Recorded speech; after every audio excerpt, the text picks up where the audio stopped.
Hola, ¿cómo estás? What's going on, y'all? Oh, what happened?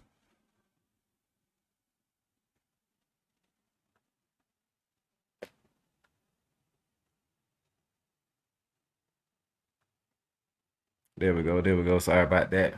Just testing out this new format that I'm working on.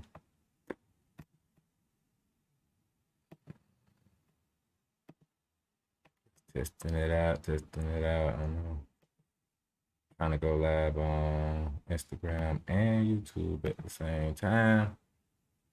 And I'm trying to order my food. And I want extra seasoning. I want extra fries, no coleslaw. Yeah, straight like that. So let me go ahead and order my food just in case this stream goes on a little longer than I plan on. So that's why I'm going to go ahead and get my food order in. I don't want to be like my boy trying to get to the chicken spot. You know what I'm saying? Shout out to Razor Ray with all the good game that he always bringing. Let's see, express delivery. Nope, we're gonna do standard. Yeah, $5 tip. That's what I'm talking about. Yes, sir. So today's show is gonna be about a couple different topics. I'm gonna give it a second, see if we can get a couple more people in the room. Just this camera. There we go. See if we can get a couple more people on the live stream. All right, I got my food ordered. Let's go. All right, we all hooked up in that. What else I need? Let's go to the topic of the show. Right.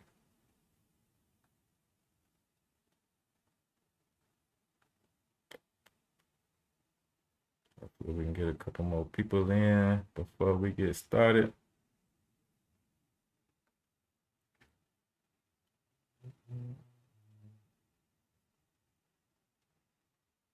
Today's show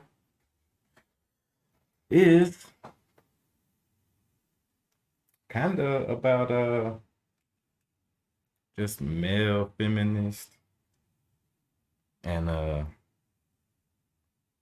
like I said, it's a couple different topics. So we're gonna be talking about male feminists and a couple things about that. Why do men feel like they have to uh cater to everything that women think in order to have a woman? Stuff like that, you know. Things that just that's why they call it simps, because that's why they say simps are like messing up things for people, because simps overvalue. Well, actually, I wouldn't say they overvalue the females. I would say they undervalue themselves. So that's the main issue. When you don't value yourself enough, you cannot properly be with a woman. You can't even properly have friends at that point because you have no idea of your own self worth.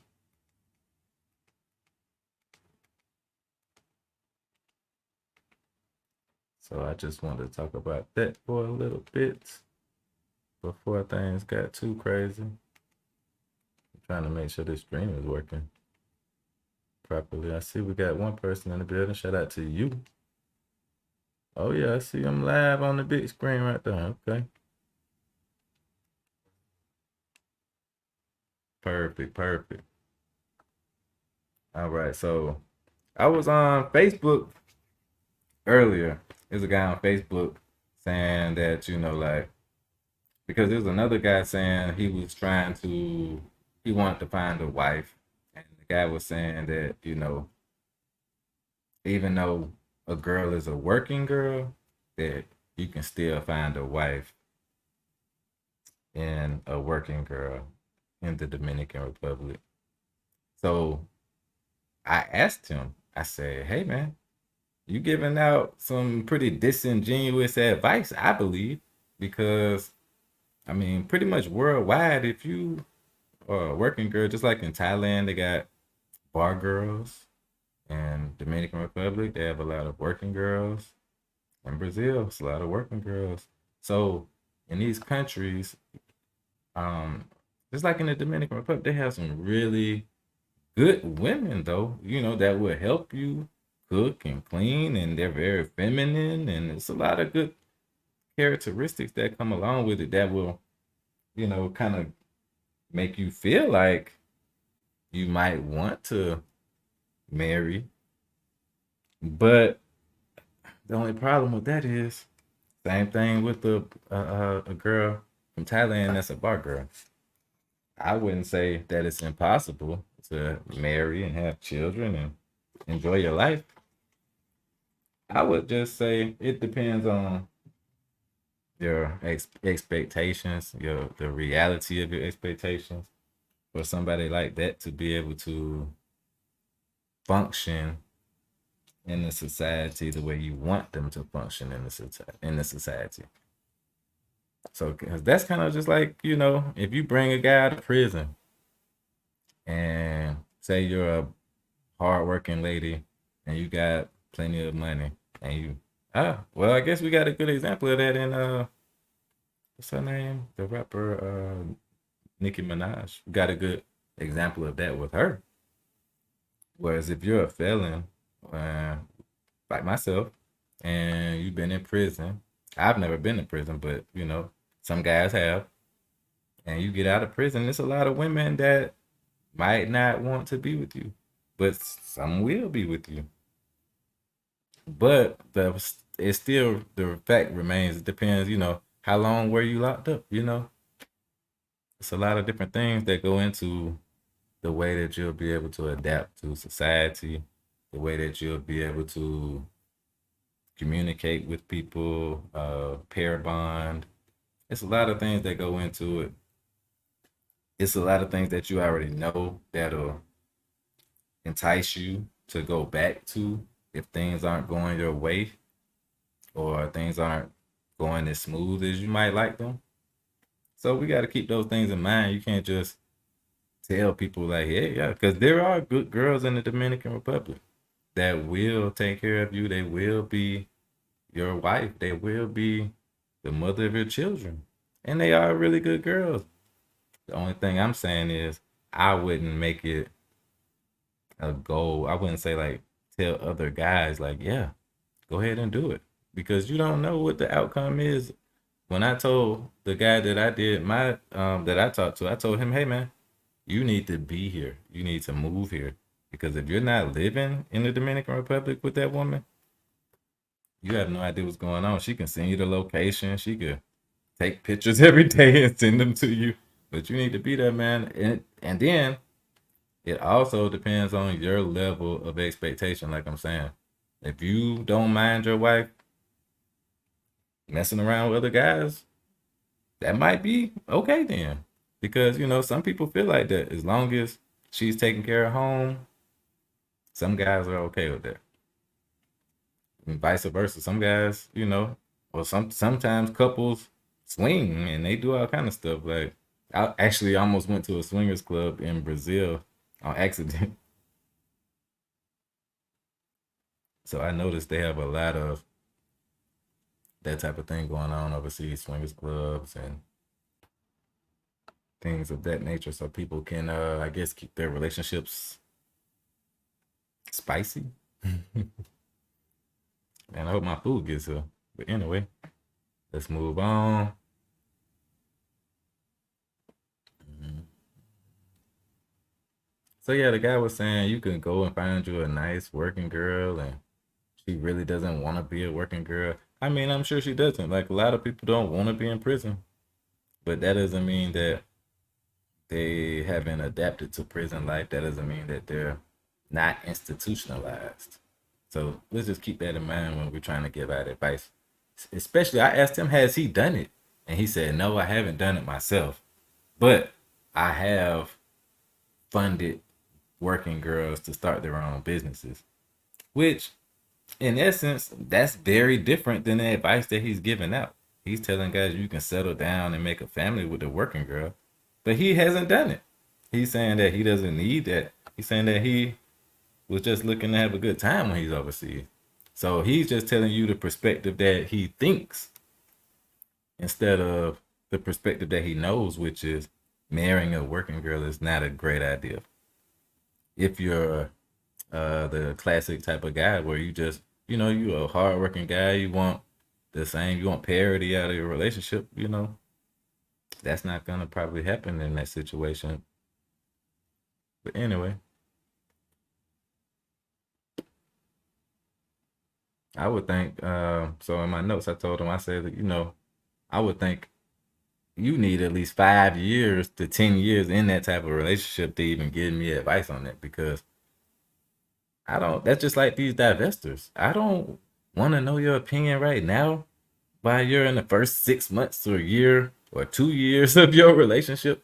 Tell me how you feel 5 years from now. Tell me how you feel 10 years from now after things got rough, after arguments and heated arguments, and when you really find out who that person is, then give me your opinion. Because I see a lot of them coming back saying different things other than what they were saying at the beginning of the relationship. Just like any relationship. So when you have all these dynamics that make the relationship harder, okay, give it some time before you start bragging on the internet. It's not good. Just like on my videos with my second girlfriend in the Dominican Republic. I said, hey, we are reuniting, but we are still friends. We are friends first. We were friends first, and now we are where we are. So when you go and just put your life out there and you don't really think about what you're doing and what you're saying, you're not really communicating with that person, it's gonna be tough. All right, so mm, me myself, let me switch up. I'm gonna switch it up a little bit before my food gets here. I was hoping I could get a couple more people in the live, but hey, it's gonna be on the replay. Let's get it. Anybody want to join the live? Anybody see the live want to join it? Come on in. Let's see if I can put a banner up.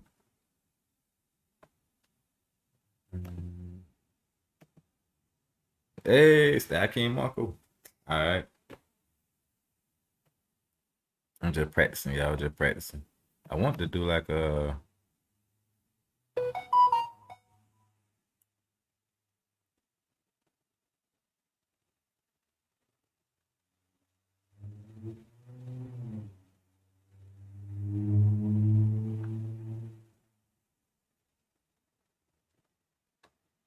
I don't know if they talking to me.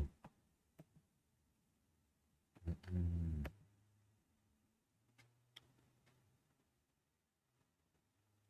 gonna try to see if I can pull up this video for you guys.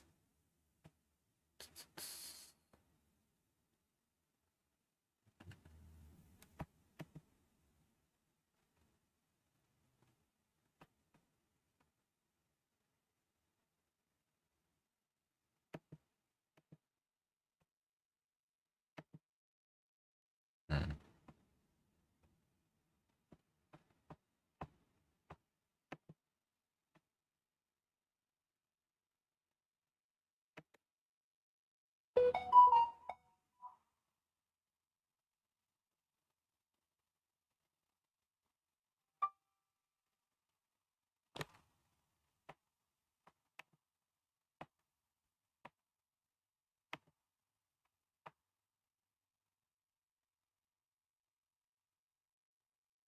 Oh, my food on the way.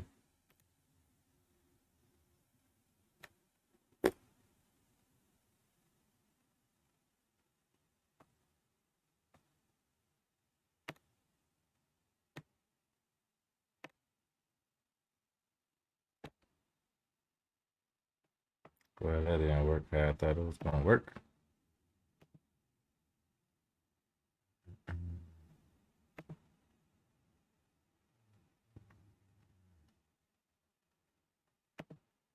Don't worry, guys. We learning how to figure it. We figuring it out now. All right, so right now the topic is the Darwin effect. The Darwin effect, is that opposite? Is it really opposite of what we were taught? The Darwin effect. Think about that, because right now we can see that it's a lot of ladies making very bad choices, making very bad choices of men that they talk to. So, what do you think about that, the Darwin effect? Do you think that the Darwin effect is real, or do you think that they were mistaken and the Darwin effect is really not what they say it is? The Darwin effect is really in reverse.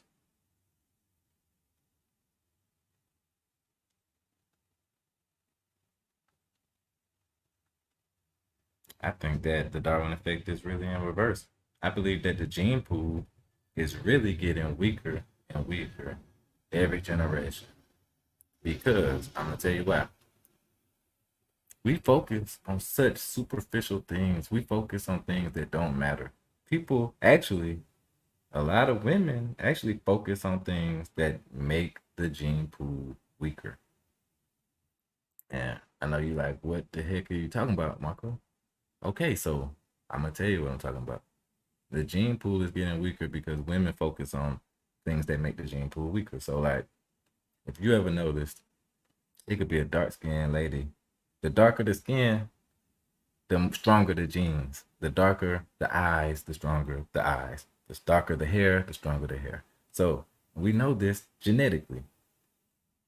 So if a woman that has dark features and dark hair, and we know she has very dominant genes, or a man, but if they constantly choose to mate and have children with weaker gene people on purpose, that is definitely weakening the gene pool. If we go back to the beginning of time, we know that black people was the first people on earth, dark skinned people. I mean, look at me. I got white people in my family. So I don't have a problem with white people. I'm just saying this is science. We know that this is true. So we know that we don't know what, albinism is a recessive trait. It's a mutation. So if you make the gene pool weaker and weaker, what's gonna happen? I think sometimes we just tell ourselves that people do things in a positive way to make ourselves feel better about the future. But wow, think about how smart the people probably were in the past and how strong they probably were compared to now, when we have all these people can't even eat potatoes. Some people we can't eat. You can't. People can barely breathe the air. Half the population can't go outside without getting a sunburn. And we're trying to make it. We're trying to still decrease the amount of strong genes. So to me, it's weird, but I don't know. Sometimes I think I'm the only person that notices this type of thing. Anyway,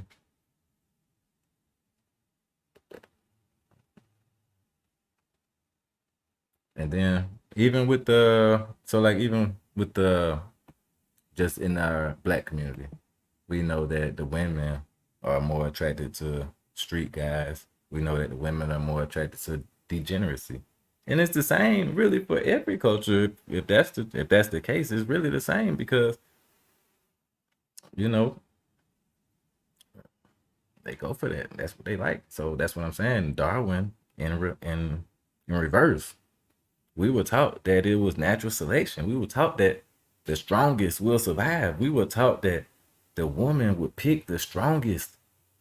But we now see that they will pick the weakest and then blame everybody else for picking the weakest link. Sad. Truly sad, but what can we do? Only thing, I mean, And then we still have people studying this stuff, believing these things.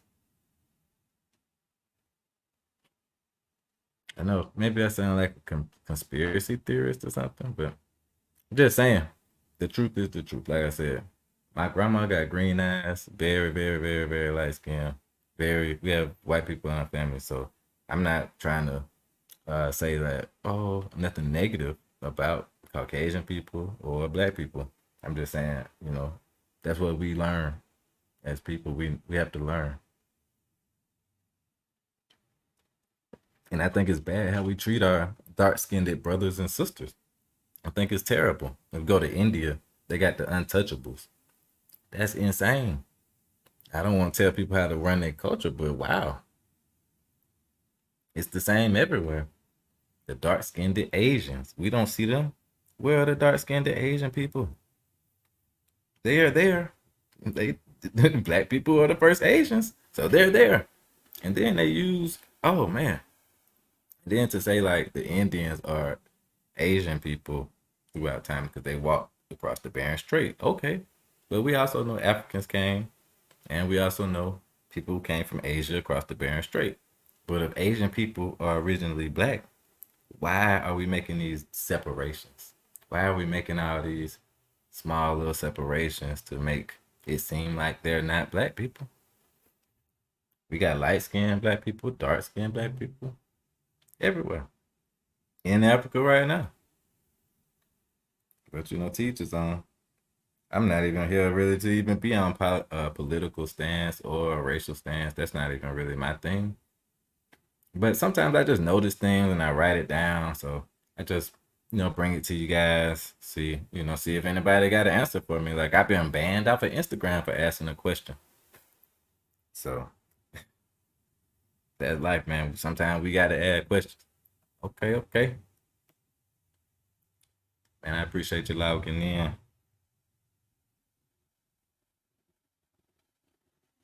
We're gonna be live today. We got a couple topics, so bear with me.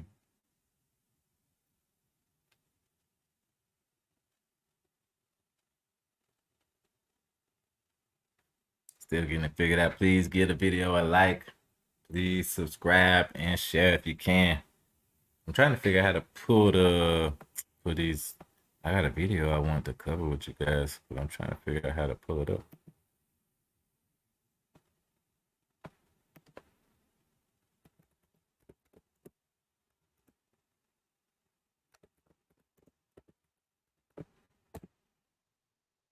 But I'll figure it out soon.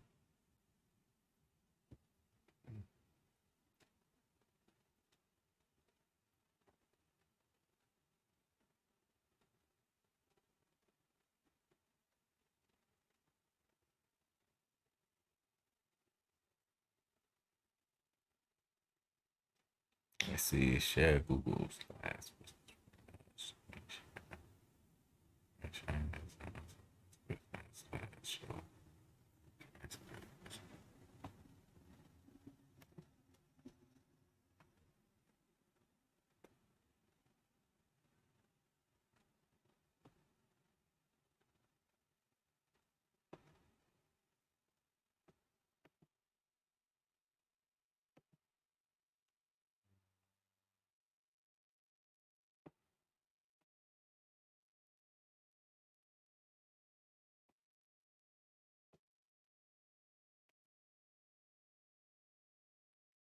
Do it.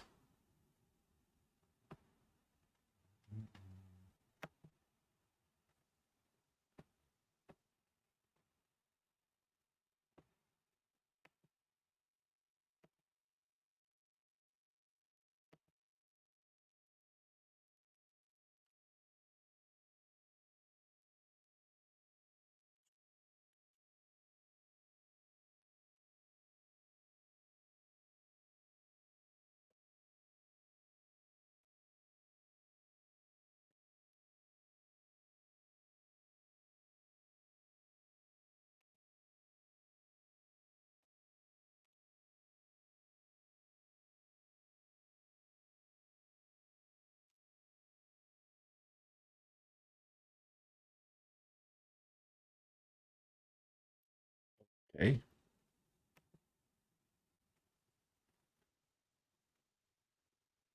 Okay. We figuring it out as we go. Here we go. Trying to do a slight reaction video to something that I saw earlier. So y'all bear with me, man. I'm figuring it out. Let's get it. Next time it'll be better. Sure.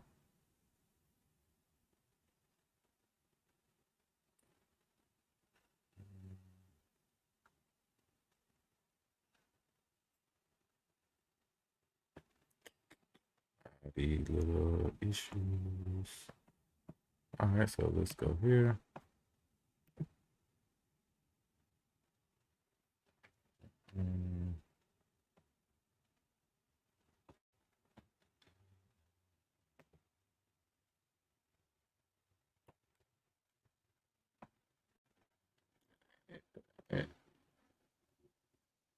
What?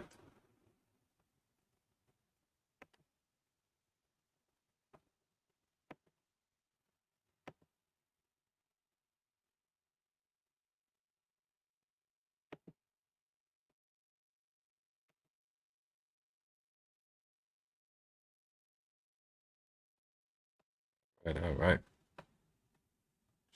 All right.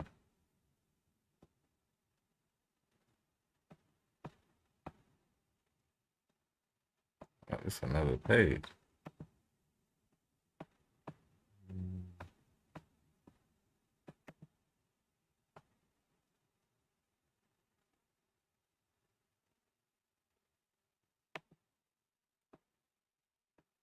All right. I think I see how I gotta do it.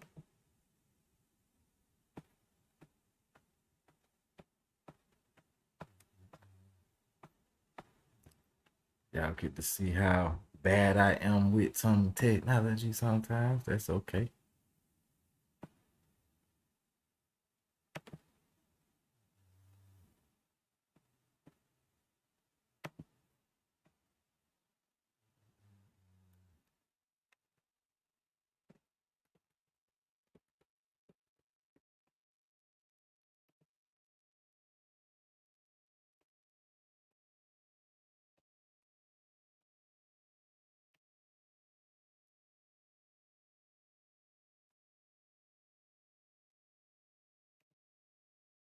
All right, let's give it another try, guys. Let's give it one more try. See if I can make it happen this time.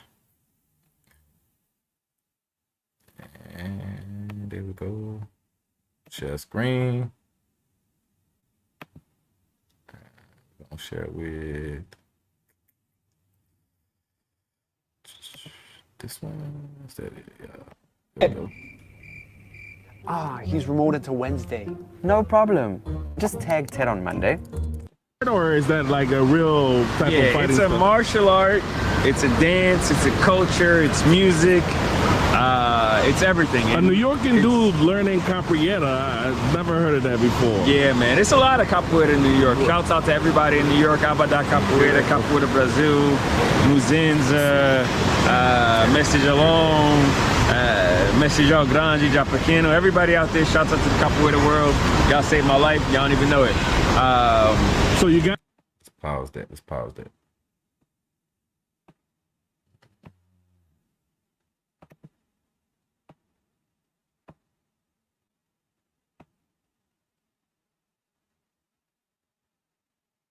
Oh, food pulling up.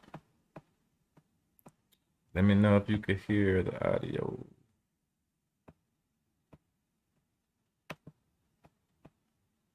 got into that in New York, and how's the connection between how you get over here? Okay, so I went to high school of fashion industries. I was raised in Red Hook Projects in Brooklyn. At a young age, I got involved in gangs and stuff, and it went with me throughout my young adult life. So when I got to high school, I was still part of the gangs. I had my own crew, my own gang inside the school.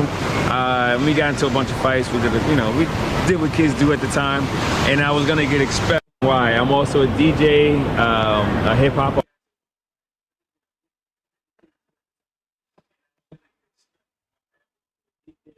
All right, so All right, so this video, before I get into it, this video right here is by Ace Live, one of the biggest YouTubers, one of the biggest black YouTubers out there. Shout out to Ace Live.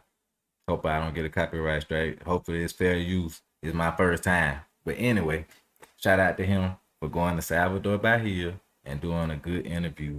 Great interview. This is one of the best interviews I've seen. So I wish I had saw this interview before I went to Salvador, actually, because this is very informative. I've been trying to spread this type of awareness myself. I'm trying to spread this type of awareness myself because it's very important, man. You can spend a lot of money on these trips. You can get stuck. It's a lot of things that can happen to you. Luckily, I'm pretty financially successful. I'm pretty well off, where I don't have to worry about things like that. But I still spent like $5,000 extra just coming home, just getting back home. So let's get into it a little bit. With this guy, he lives in Salvador. He said he's been there about 16 years, which is a long time. The guy I know down there has been there like 6 years. And usually people that have been there for a long time have a different perspective from the people that have, just arrived. So me being a new person to Salvador, I really appreciate this interview. This interview is like key because he says a lot of things about the colorism, about the racism, about the fun that he has, the different things that he does to enjoy himself, and he loves living there. And that's one of the things that I learned from being there. You have to be patient. If you want to live in Salvador Bahia and you want to get to know people and you want to be a part of the community, it's going to take you a while. You're going to have to get involved in some extracurricular activities. You're going to need to get involved in capoeira, whatever you like to do. If you play a sport, you're going to have to get involved, immerse yourself in the community before you can even really meet anybody. So I just wanted to touch on some of this. Like, this is a great interview. Let's go. Artist and a producer and dancer as well, so I'm very deeply involved in the cultural aspect of the city. We do parties every Friday and Sunday, and in the summer we do parties every Tuesday, Friday, and Sunday. Tuesday and Friday we do in the Historic Center at Pelourinho, and then Sunday we do in Pelourinho, in Baja. Sometimes we're doing Rio Vermelho. We're just trying to bring, people together to have fun. So we work with the African community here.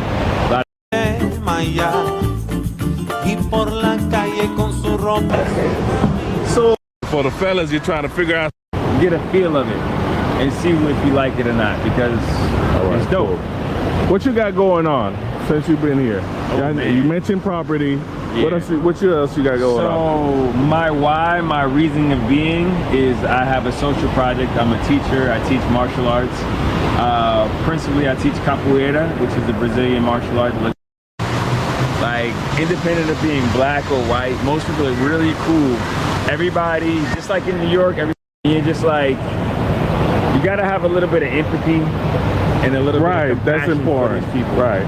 Because, and even in the States, the people that are racist are a victim of racism itself, because they've been taught to do that.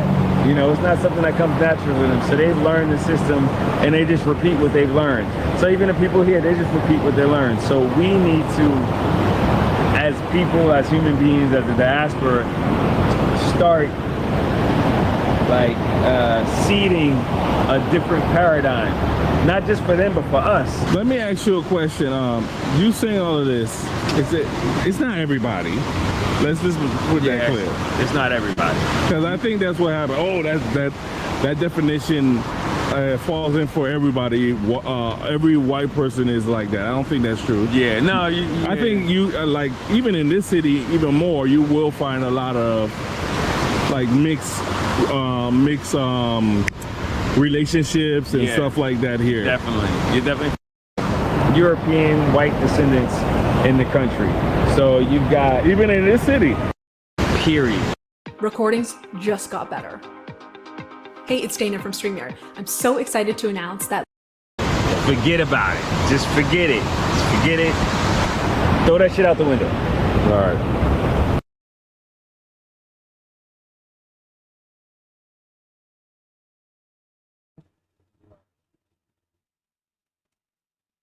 Okay, so we see here where Ace is talking to him about just I missed the part. I gotta go back, but he's talking to him about the part where, you know, he's just giving him the rundown on just how, you know, it's not that bad there, you know. But it also depends on what you're willing to do, what you're willing to, you know, go through. If you know, do you mind living like that? You know, do you like that? So let's see if we can get it back on track. Let's see if I can get it back on track. Sorry guys, let's do it. Once you get over that and you have patience, Can you explain your experience on dealing with people as a foreigner? Yeah, I mean, I can say you're Brazilian now after 16 years, but it 16 wasn't years, always like that. yeah. So First thing I would say for anybody that wants to live out here, patience. Patience. This is not the United States. Nobody here has the sense of urgency that you do. Period. Forget about it. Just forget it. Just forget it. Throw that shit out the window. all right. Once you get over that and you have patience to let things happen in the pace that they will happen, you'll be fine. Financially, it's way better. You can find property for cheap.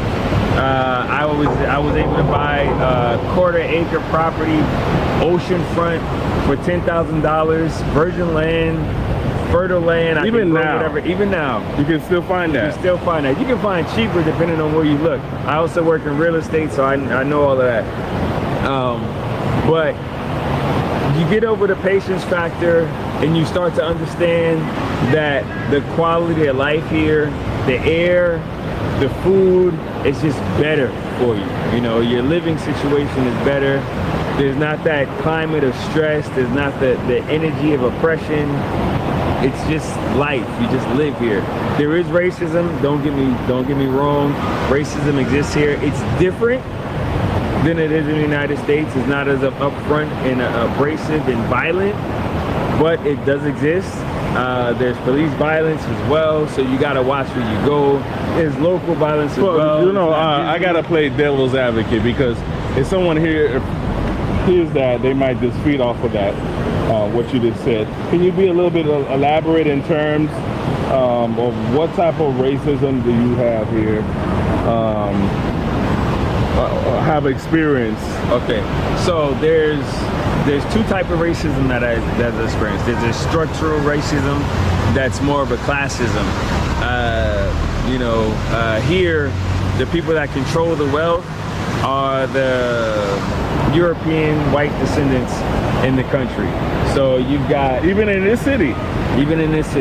So you've got a population that's more than 85% black, but then it's that 15% that controls the wealth.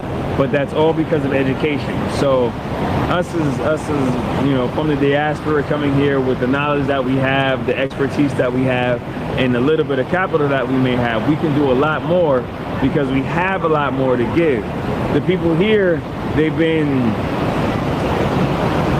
structurally disenfranchised so that they don't think they can even get to that point. You know, so us being here would change that.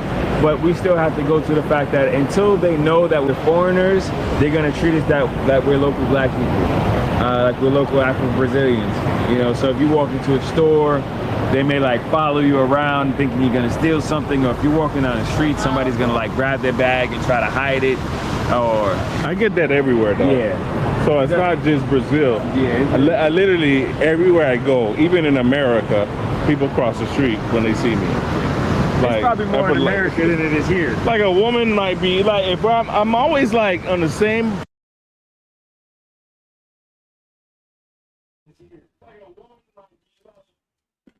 So yeah, guys, this is the part. This is a key part of the video where integrity comes in really, really big, because I thought that I was the only person that was able to see this and, you know, deal with it in real time. Like, this is really a serious thing that's going on in Salvador, and this is the blackest place on the planet, besides in Africa, it's more black people per capita in Salvador Bahia than in the United States.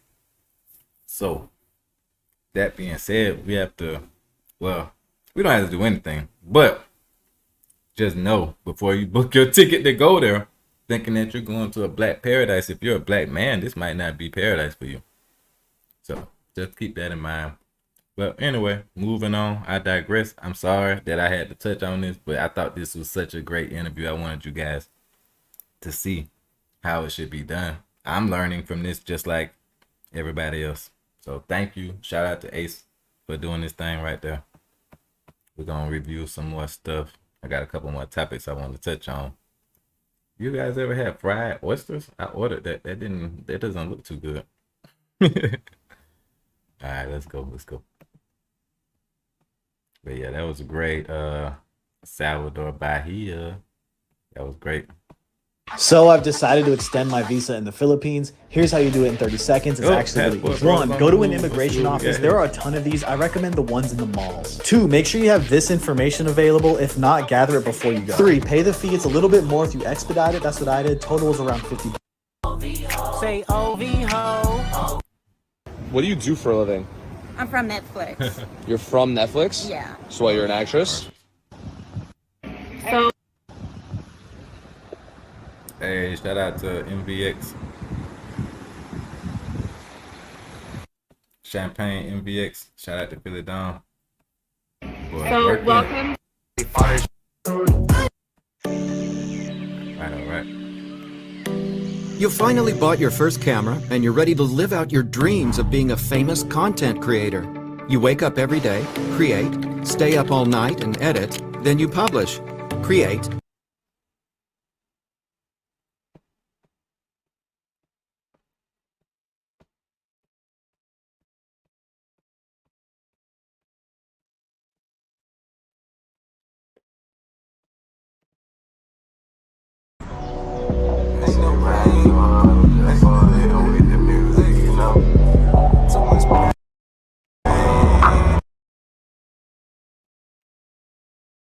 Alright, so this is some footage from the Three Eyes Caves Museum in Santo Domingo. So, just a little advice on Santo Domingo. So, if you go to Santo Domingo, it's the capital of the Dominican Republic. Great place. You can rent a car for $800 to $1,000 for the whole month. That is something that you should do. Because if you rent a car, you can explore the entire island. You can go to Punta Cana.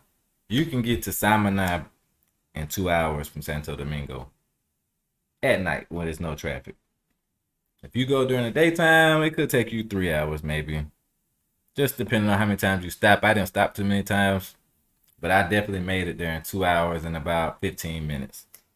And I drove like straight through. Let me think. I got a couple connections on rental cars as well. Like I said, in my other video, I said, don't go through National Rental Car. Don't go through any of those big rental car places right there. You want to deal straight with the Dominicans. You want to deal with, it's like a really good rental car place that's not at the airport, but it's about 5 minutes from the airport. So hit me up, shoot me a DM on Instagram, Style King Marco on Instagram. Shoot me a DM. I'll let you know what's going on with that. I got plenty of information. I got a driver that speaks English also in Santo Domingo. So if you ever need to get a driver that speaks English, somebody that can help you out, like this Three Eyes Cave, I had no idea that it even existed. My driver, the guy I'm talking about, he put me onto it. So it's really interesting. Just a really good place to go. I wish we could go swimming in there. That would have been awesome, but they said too many tourists messed it up. So I guess that's the part of life right there. Let's see. Oh, there we go. I like that. I like that layout. See what we got here. Before I move on to the next topic,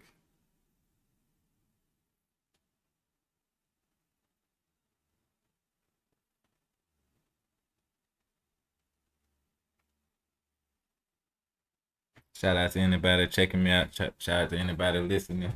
Let's go on to the next topic. I don't want to keep talking about these degenerate. I don't want to keep talking about these degenerate women out here making the gene pool weaker. If anybody got any questions about that, or anybody want to talk about that, any of the topics that I brought up so far, let me know. First of all, we talked about the gene pool and the reverse Darwinism. And we also talked about the male feminists that are making the reverse Darwinism happen. And I also think that us as men, we have to step up, man. We gotta, I mean, it's gonna be hard to check each other the same way that other people check each other because we're so used to dogging each other out that we kind of tune out when another bro is telling us about ourselves because we so used to it. Like me, myself, I'm used to it from my own family. I'm used to it from everybody, like everybody. So if somebody from the outside starts trying to tell me like, oh, you shouldn't do this, you shouldn't do that, I'm probably gonna tune it out. And I think that I know best. So we need to get over that. We need to help each other move in a positive direction. Like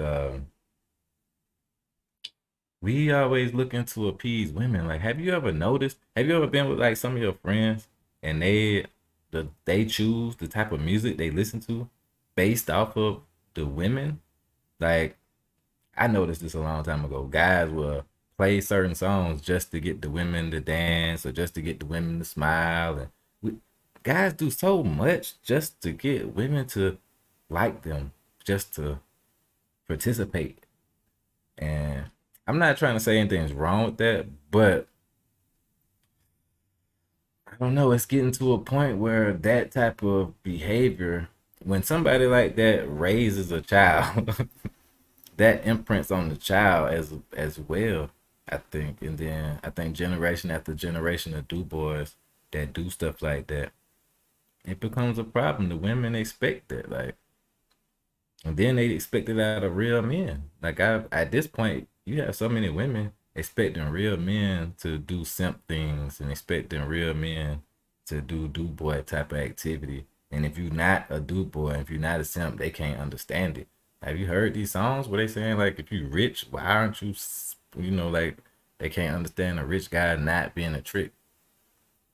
But how did you get rich? People don't get rich by spending money unwisely unless they make a bunch of money out of nowhere or they hit the lottery or, something like that. Or maybe they don't respect their own money because they get it in a negative way or they get it so fast that they can't comprehend what it takes for other people to get money. You know what I'm saying? And then another thing, I think that we give too many excuses to people that are in bad situations. When a lot of times we make the bad situations for ourselves. We know the people. We know that they make the situations bad for themselves. But we still just always have an excuse for it. Why? Why are we making excuses for it? I never felt like anybody was gonna make an excuse for me. Like I don't believe in excuses. I don't want people to have to help me. I don't want to do that. That's not what I want to do. I feel like I'd go get a job at McDonald's before I'm out here begging and crying for cash apps. You know what I'm saying? Like you see my name right there on the screen. It's a cash app, but I have received 0 cash apps and you don't hear me crying about it. Anytime somebody come in my live chat, you don't see me saying, hey man, hit the cash app. Hey man, hit the super chat. Like, you're not gonna hit it.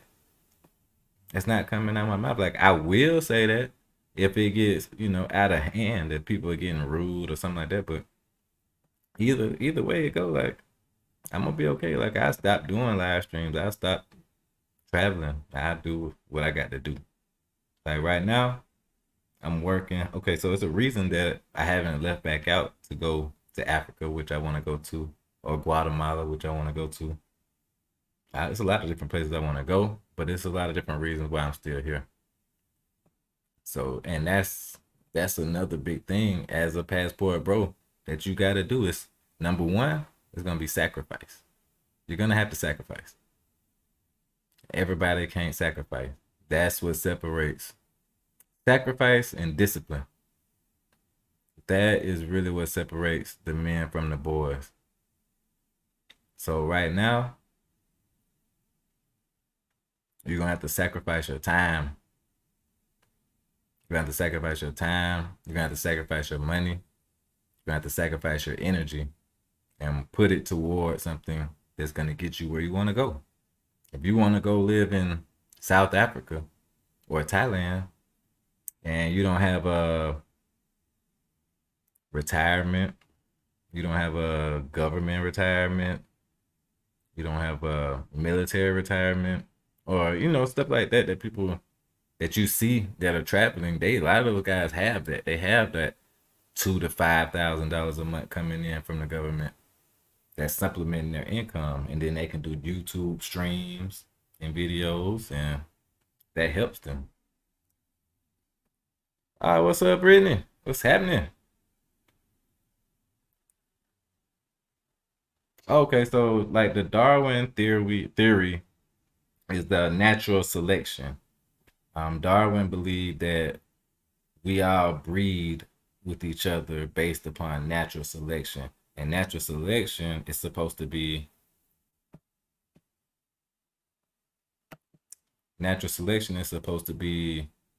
where, like, say the woman is super attractive, she's gonna look for the biggest, strongest guy to mate with so they can have smart children that are big and strong and smart. And every generation is supposed to get better and better and better. So that's just in a nutshell. That's not exactly everything about it, but just in a nutshell, that's what I learned as a kid. But so now my outlook is changing as an adult. I believed that for a long time. I really believed that. But now as an adult, looking at the generations of people and the way that we mate, the way that we procreate, I think it's kind of in the reverse. And I would love for somebody to debate me on that topic. I would love to talk about that topic further. But just having my opinion is just gonna be my opinion, and then somebody gonna try to debate me in the chat on the playback. But it's okay. I appreciate you shouting me out.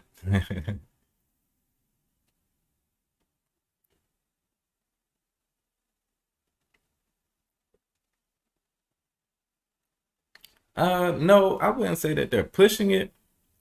I think they're pushing it unbeknownst to themselves. Like, I don't think they're trying to push the reverse Darwin thing. I think the reverse Darwin thing is just period what happens. I think that's just natural. I think the natural selection is really in reverse. Because, I mean, if you think about it, like, look at all these women that are single moms and they saying, like, I made a mistake, I didn't choose the right guy. I got friends myself, like, not to throw my people out there, but people that's been married for 10, 20 years that I know that say that they chose the wrong guy. They had 3 kids with the wrong guy. There's people out there with 5, 6 kids with the wrong guy. You know what I mean? So are these guys really that good at actors, or do we just choose very bad partners? Even my own exes, like I thank God that I'm in the position that I'm in now, because I didn't make the best choices. I definitely did not make the best choices. I would choose attractive people. I would think that I'm choosing a good person for myself, but obviously I was wrong. Or I would have something more positive to say about them now. So that's kind of what I mean. Like, I think that sometimes we look at things with a positive scope because we want to. You know what I mean? Like how I was saying about the light skin versus dark skin thing. Like, we know that the lighter the skin, the weaker the genes. We know darker the skin, the stronger the genes. The darker the eyes, the stronger the genes. Same with hair, everything. But we still choose to make people lighter. We still choose to mate with people that are lighter skinned than us.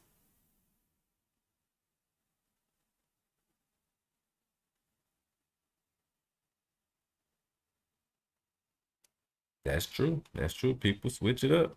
That's true. So it's just something that was on my mind one day. Like when I get ideas, I just, because I do music too. So I just, when I get a good idea to myself, I just jot it down, whether it's a good idea or not, and then I go back over it. And I'm gonna try to cover it. We just gonna keep it popping like that. So, like right now, I'm talking about like the simps or the same thing with guys.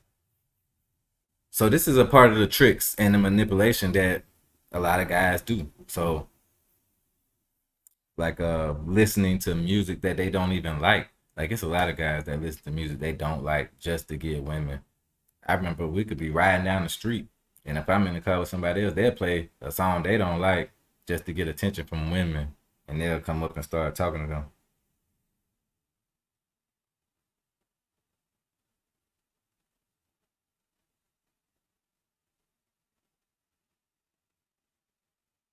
Hey, welcome, Jason. Welcome to the show, man. Appreciate you. I appreciate that. ATL in the house for sure, for sure. But yeah, man. I don't know, man. I think maybe they got a shadow ban on me. I haven't done no clown shit though. Like I don't do all that clown stuff. So I just like talk about real stuff. So it's gonna take a while probably for my channel to grow. I appreciate you guys tuning in. I mean, it's still a new travel channel. It's very new travel channel. And I'm growing. It is growing. I've been doing a lot of different things. I do a lot of different things. So, but I definitely am trying to come out my shell to, man, thank you. Man, thank you. I'm definitely trying to come out my shell to bring more information, more attention to the different topics that I want to talk about without getting banned, hopefully. But I might. It's okay though. Don't worry about it. We gonna rock out regardless. Cause I'm gonna try to, like I said, I'm gonna make a way to make it happen. But yeah, back to the topic of what I was saying, like the simps. So when you choose to openly, or unbeknownst to the women, when you choose to do things just to appease a woman or just to get her attention, and outside of being yourself, that is very simpish behavior, man. And I have seen this from so many people, so many guys. I know women do it too, but what I'm saying is we got to stop that. Like we cannot keep doing that. Me, myself, I don't do that. Like I listen to what I listen to. I do what I do. And I think women are attracted to that more, honestly. Like women are very much more attracted to that. But it's the women that are so used to that from other guys. Like it's some guys, I mean, some women that are used to that. So they don't know how to take it when they meet a guy that's on his purpose, that's on his mission, that knows what he wants in life, that's goal oriented. They don't know what to do with that. Some of them. Then we got other women out here that are grown. They on their same mission. So that also causes the conflict that I'm not ready to talk about yet. I just had a discussion with somebody on the chat room forum about that as well. I guess we can talk about it. Fuck it. We ain't got nothing else to do. Let's do it. It's Sunday. It's the Sunday wrap up. I didn't want to go there. Okay.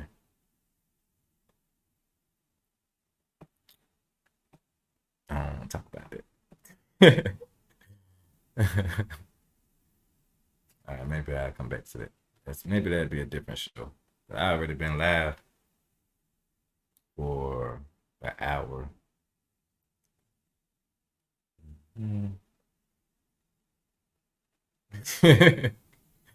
I kind of threw myself off. What I was talking about. What did I just say? What was I gonna talk about? If y'all can remember.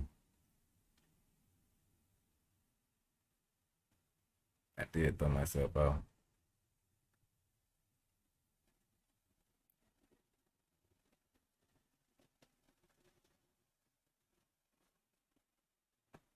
Brittany, you remember what I was just saying? Because I did throw myself off.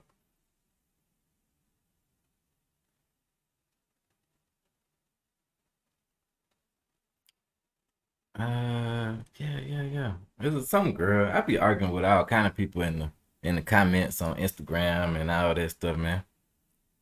I would be arguing with folks because I'm just me. So it's easier when you coming from a reference point of being real. People, so many people out here trying to be something that they're not. I wish I could remember. I need to stop smoking weed. I'm slowing down. I only got one blunt today. I've been smoking one blunt all day. So congratulate me on that, please. I wish I could go back and see what I was talking about. Oh, simp behavior traveling. That's interesting. I have I have encountered a lot of simp behavior traveling. So I can't. Well, yeah, in both places that I went, Dominican Republic and Brazil. Ah, yeah, yeah, yeah. Okay, a man that's on his mission. So, well, I have had that. I don't know. I can't remember the conversation I was in, but I've had that happen a lot in my life. Mm, yeah, yeah. People. Okay, so like people going against themselves to fit in happens a lot though. So, like I said, with the music, we gonna play music that the girls like. So that's what makes the music artist popular. Because say a girl might say she likes this song or whatever, and all the girls like it. So now these guys are only gonna play those songs. And same thing in the DR. DR the same way. When I got to the DR, everybody listening to Rochi. It was a song called Kayla Choki. If you put that song on, I even did it myself a couple times. I meet a new girl and I be like, ugh, I put the Kayla Choki on, they'll start twerking immediately. So don't do that, man. Don't do that. But if you traveling, then I don't know any songs to compare it to. So Rochi was the only hood type of rapper out there that I could hear. Yeah, man, it's herd mentality. And then you don't want women to think that you're just like all the rest of the guys anyway. So that makes you stand out when you're not doing the same thing other guys are doing. Like, I don't know if you guys ever seen any of those Sigma videos, but I never understood my own personality until I started watching some of those videos. Most people are super followers. I even the girl, one of my girlfriends in DR, super followers. She had like 20,000 TikTok followers. She was going crazy in DR, but she would just only do what TikTok told her to do, or what Instagram told her to do. Or if a follower said something, then she got to look at that like right now. Like me, nah, man. That what's up, Jason? Sigma's in the house. The ATL, that's what I'm talking about. Yeah, man. So that's what I'm saying. Being a Sigma, that's nothing crazy. You know what I mean? Like that's just being an individual. And I think that a lot of us, if everybody was individuals, we'd have a lot more problems too. So it's good that we have sheep, but at the same time, we have to recognize the sheep from the wolves. We got to recognize who the wolf, who the sheep, who the guard dog is. We got mostly sheep. It's a couple guard dogs. You see what I'm saying? We got a couple dogs. That's guard dogs. That's the Sigmas. But we gotta know that. If we don't know that, a lot of people don't know that even exists. They don't even know. So a lot of times, like we look at the alpha people and they're like, oh, okay. But the alpha and the sigma are very closely related. The alpha can be a sigma and the sigma can be an alpha. I mean, an alpha can't be a sigma, but a sigma can be an alpha. I don't know if that makes any sense. I don't want to get too far off the topic. How do I deal with simps? Okay, well, let's talk about what you said about did I meet any simps on my travels. So yes, I did. So like in DR, for an example, I went to a club. I went to a club a couple times, discotheque downtown. I can't remember the name of it, but it's super popular. It's like outside club, chicas everywhere. It's super popular. So when you go to places like this, you make yourself stand out by just being, well, like the Sigma that you are. You're gonna go in there. Like when I pull up, I met this guy that was the car attendant that parks the cars. He said that he charged like 200 pesos to park the car. 200 pesos like $3 maybe. So I gave him 500 pesos because he was like, man, I want a cigarette. So I was like, how much cigarettes cost? 300 pesos. Okay, here go 500 pesos. I'm lagging.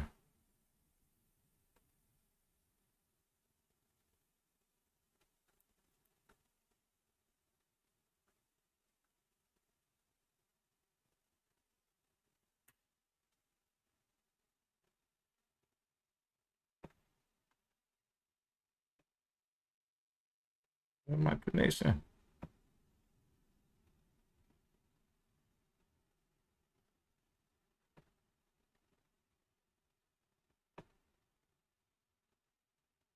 Man, what is happening?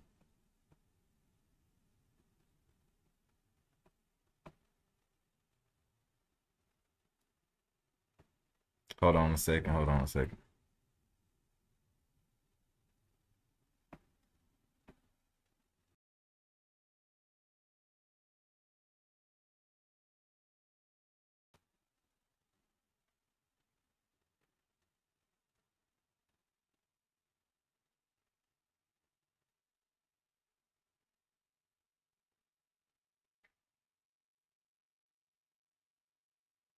Wi-Fi extender.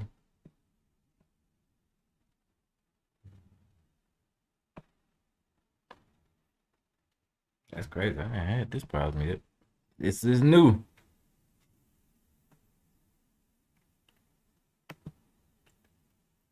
But you can still hear me?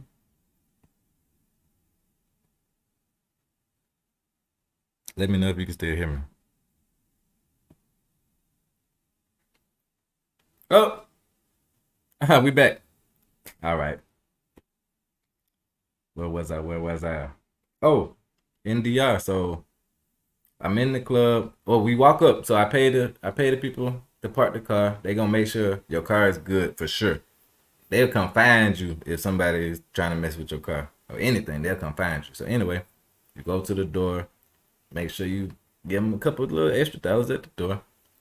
So they remember me now. So I took another YouTuber with me. Me and the YouTuber go, and we he's younger than me though. Like I said, I'm like 40. I just turned 40.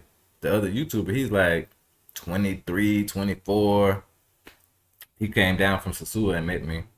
We go over to right. You gotta hook up the people, man. You gotta grease them palms, bro. So we go inside the club. While we walking inside, the head of security, he's like, "Hey, man, if y'all need anything, let me know. If y'all want any girls, let me know. If you want anything, let me know." But me, already, having experience with a lot of different things, I'm like, all right, cool, whatever. I dap them up. Thank you, appreciate it. You know what I mean? Make them feel good about the interaction. But I'm not gonna keep running to the security guard if I need something.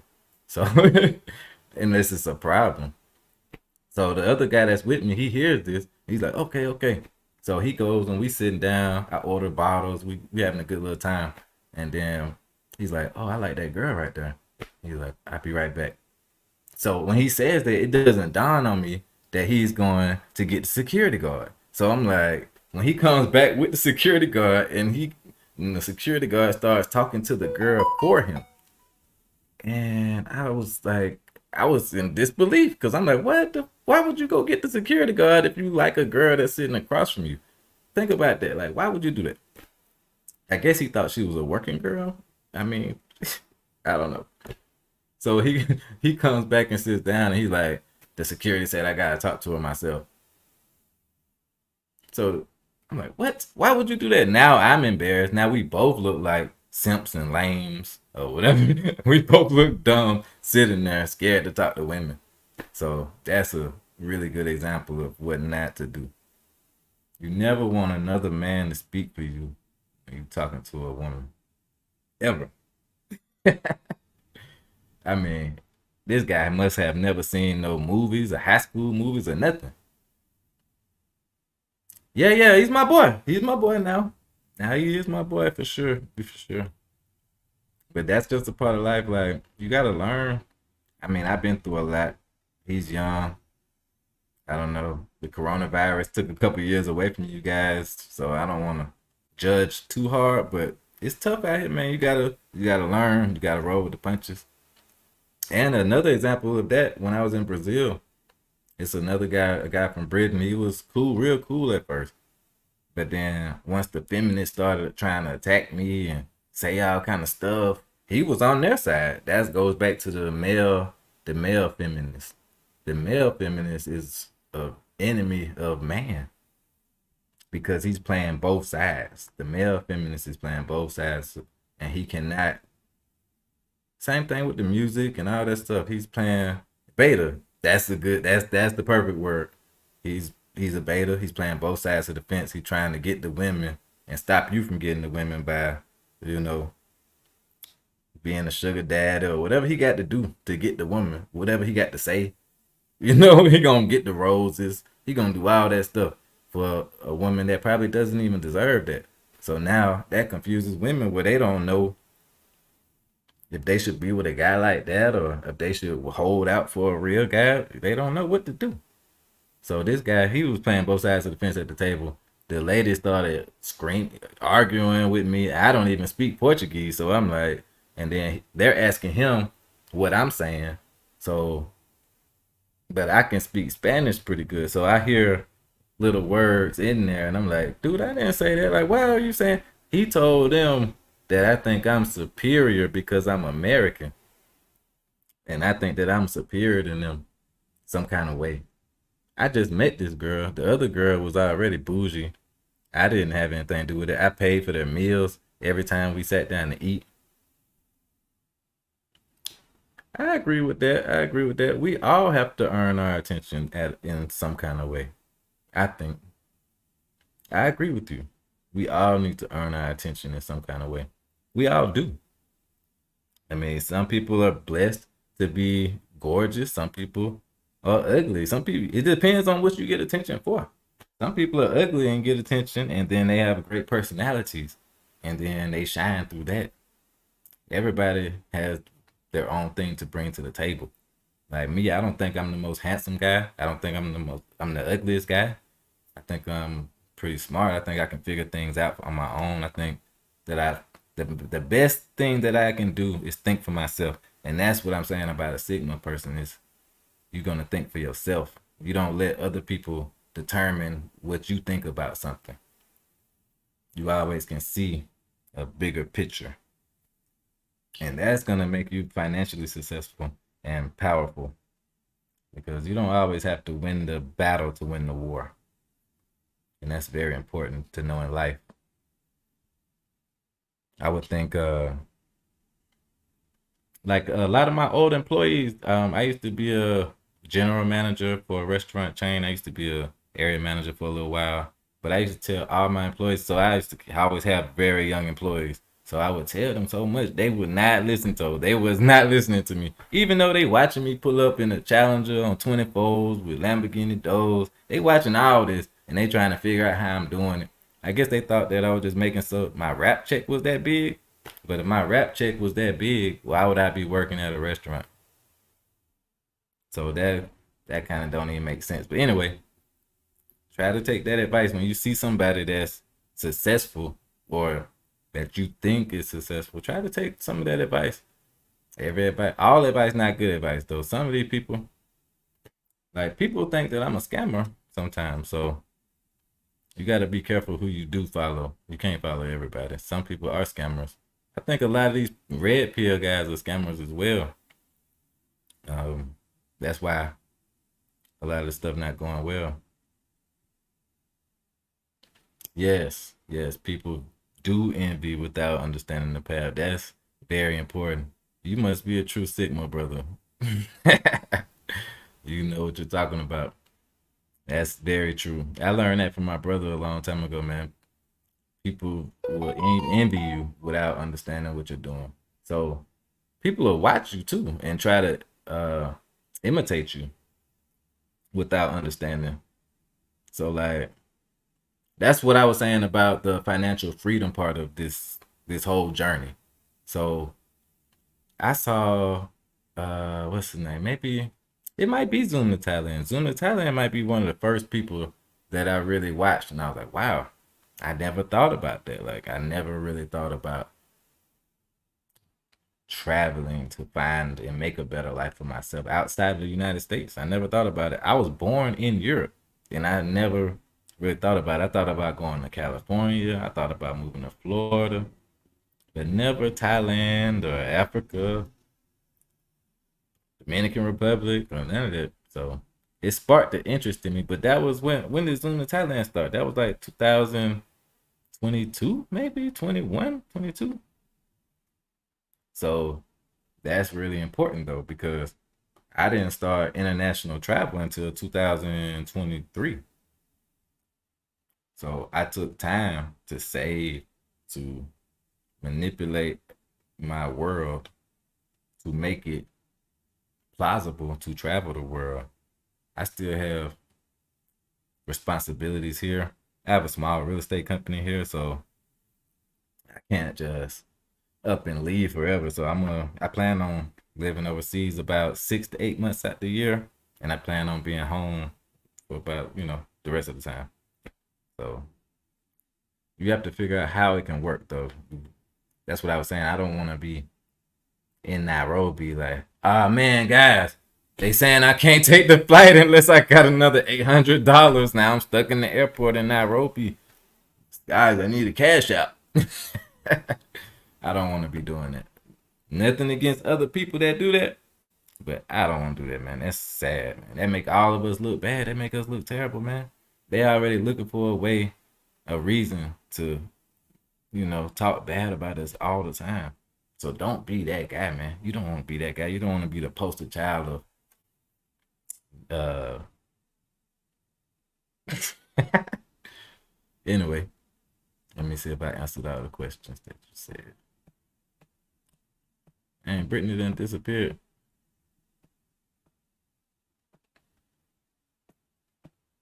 But yeah, Brittany, so like I have had that problem a lot in the United States with women and in the DR, but the DR is totally different.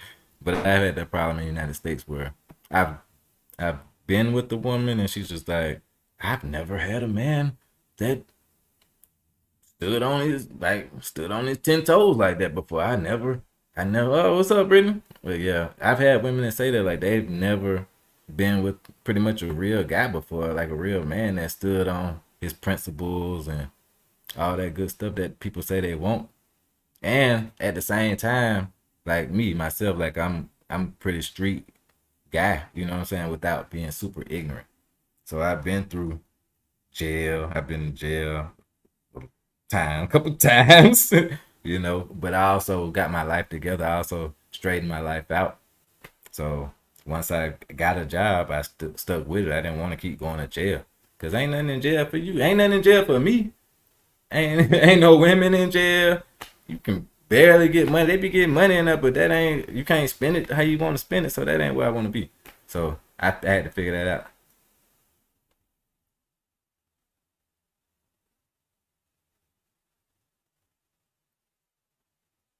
Jason, you are preaching tonight. You need to come up on the panel, Jason. What is going on? I dropped the link already. You need to come up on the panel, man. Talk that talk. That is real talk right there. That's pretty much my plan right there. Like I got a lot of things going on. I don't want to say too much about my own personal business, but that is the plan right there. That's my retirement plan, is to have a portfolio of real estate that's paying me every month so I can save and I can also buy more real estate. Ultimate retirement plan, because the reason that that's the ultimate retirement plan for me is because real estate is always going up. And we know inflation is always going up. Inflation and real estate gonna go up together. They move together. So if you have real estate that you're getting paid from and your equity is good, you don't have a bunch of debt in it, you know that you're gonna make money. You know your money is gonna grow with the economy. So that saves you from a lot of problems. And if the economy goes wrong and you still are like, say you losing money in the economy, the inflation is worse than the real estate market, in turn, you just raise the rent on the people that's paying rent. I mean, I'm not saying, I don't want to do that. But if it's me or you, what it's going to be? It's going to be you, not me, right? So that's the plan, Jason, for sure. But yeah, so now I see, back to what I was saying with Brittany, like that, I see now like a lot of women don't even think that it's possible. They think a guy like me maybe is a unicorn. But if they met me, then they like, they trying to figure out like what's wrong. Like, you probably got 3 baby mamas, you probably got child support, back pay, you probably just all this negative stuff where they could be right. You know, like the bottom 20% of us or 30% of us, a lot of us are in that position. But all of us not in that position. That's why I like Kevin Samuels so much. Shout out to him. Because he was saying it's like 40% of the men are, middle class, no kids and all that. He was right. Because at the time when he was saying that, I was a general manager working at a restaurant and I was making over 50 racks a year just off of that. So keep in mind, I'm a hustler, so I got multiple streams of income always. So that's what I'm saying. And I had to quit that job because I started making more than it. So people don't give you a chance. Everybody want that guy that's going to the NFL. Everybody want the guy that just got the record deal with Sony. You know what I mean? Instead of the person that's gonna probably be more wealthy than all of those people. So I think we gotta do a better chance of, we gotta do better in picking each other. We gotta do better with sticking with each other and making things work. Like I got a great example in making it work. I think a lot of people never saw it work. Like me myself, my mom passed when I was 10. I was a child when my mom passed, so my parents were together. And my mom was a great mom, but she just passed when I was 10, so I didn't get a chance to fully see the whole dynamic. And they could have broke up. They could have got a divorce. So, but my grandparents, that is something else. My grandma right now just turned 92, and she now lives with my uncle. So this is really where I get my outlook from my parents and my grandparents. So like my grandmother had 10 children. My mom is like the 6th child. And she always took care of the family. She was there. She the matriarch of the family. My grandfather was in the Navy. He got out the Navy and became a preacher. So, they were kind of more financially well off, I guess, than a lot of people. Because that was the thing. Like, think about it. Like, preachers in the neighborhood, like my grandfather wasn't the Creflo Dollar type, but he still was straight. Like, he had a couple cars, he had a little property, and to take care of them 10 kids. So anyway, he died probably like in 2015, but he left her like 500 racks, properties, houses, a lake house, all kind of stuff, all kind of money. Like now she can take care of the rest of the family. She's not a burden on the family. And that's what you want. You want to get a husband that is gonna take care of you and the rest of the family, where you can focus on being the woman that you want to be, not focus on your boss is happy. And it's up to you. I don't even want to get on this subject. I don't know how I got on that. All right, so let me go back to my nose. Sorry about that. I got on a tangent a little bit. I put my cup down. I might need to drink some water. All right.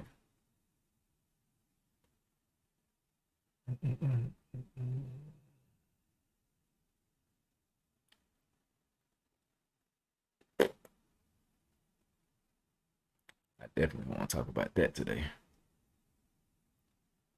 That was gonna be too crazy.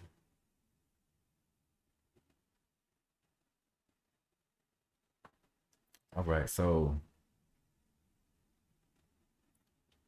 I guess we could talk about exploring your options. All right, so exploring your options as a man.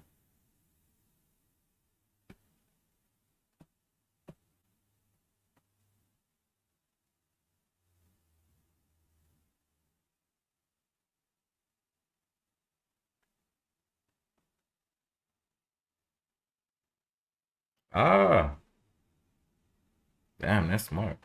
That's a really good idea. I need to send you a cash app. That's dope. All right, so I want to talk a little bit about being hated. So you're gonna be hated by people regardless of what you do sometimes. So you just gotta do your thing. So like if you're a guy of certain distinction or whatever, and you're exploring your options, like when I was in Salvador, and people weren't receptive to meeting me. I mean, like I had a couple. I had like one black girl try to holler at me, but it was through somebody else. Like, and she didn't really. She said, "Oh," she said that she had to work a lot. She said that she worked 6 days a week, and she wanted to see me on her off day, which was like 5 days away. So that's another thing. Like, when you go on vacation or to another country, I mean, if you got time, Salvador might be okay if you to get to know people. But if you only got a month or a week, you can't wait 6 days to meet up with somebody. You know what I mean? Like, because they work 6, 7 days a week.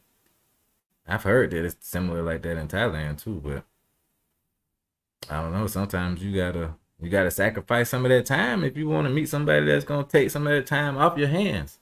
Cause I don't want to have a wife that works 6 days a week.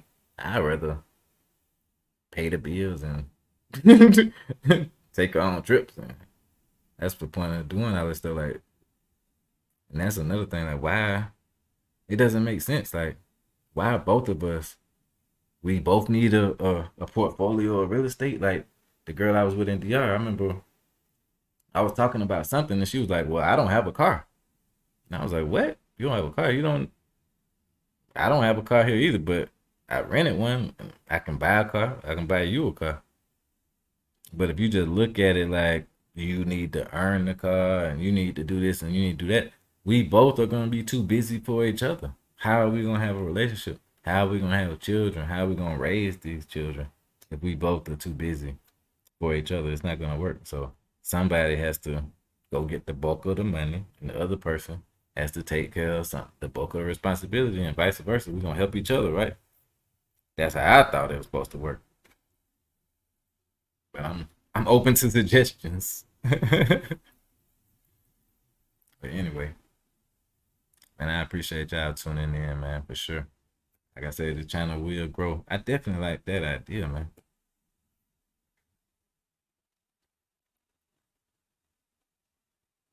I'm not gonna say I'm only doing foreign content, but I just, like I said, I'm trying to move overseas to explore my options. I mean, it's options here, but like, one thing about going overseas, it will make you appreciate the things that you have here sometimes too. Like, I do appreciate some things about American women more now that I've been overseas. Like in the DR, like it's a beautiful place. The DR is a beautiful place, but they are so influenced by America that, like I said, it's kind of disheartening. If you wake up in the morning and your partner sees something on TikTok and then now they done changed everything they want to do in life because of what they saw on TikTok this morning. That's kind of disheartening, man. I'd rather be a leader. I don't like that following stuff. Mexico too. Visit Latin countries during holidays. You can download calendars and they'll show you the holidays pre-game in advance. That's a good idea. Wow. Jason Taylor in the building. Okay, then. I was thinking about Mexico. The only part I really know about Mexico is like Tulum, Mexico City, Yucatan, things like that. But I was definitely thinking about visiting Mexico City. I was thinking about Mexico City, not really Tulum, because I don't like being around tourists. That's why I went to Santo Domingo, because I thought that it was gonna be completely opposite of Sosúa, and I thought that it would be tourist free. Now, my opinion on Santo Domingo, like I said, I love Santo Domingo, but it still has its fair share of tourism, especially with the colonial zone being right there. And like I said, the Melicon, people love the Melicon. I love the Melicon, but the colonial zone is gonna definitely stay packed with tourists.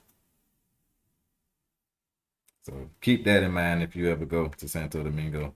And the traffic is crazy. They drive crazy. But I love it.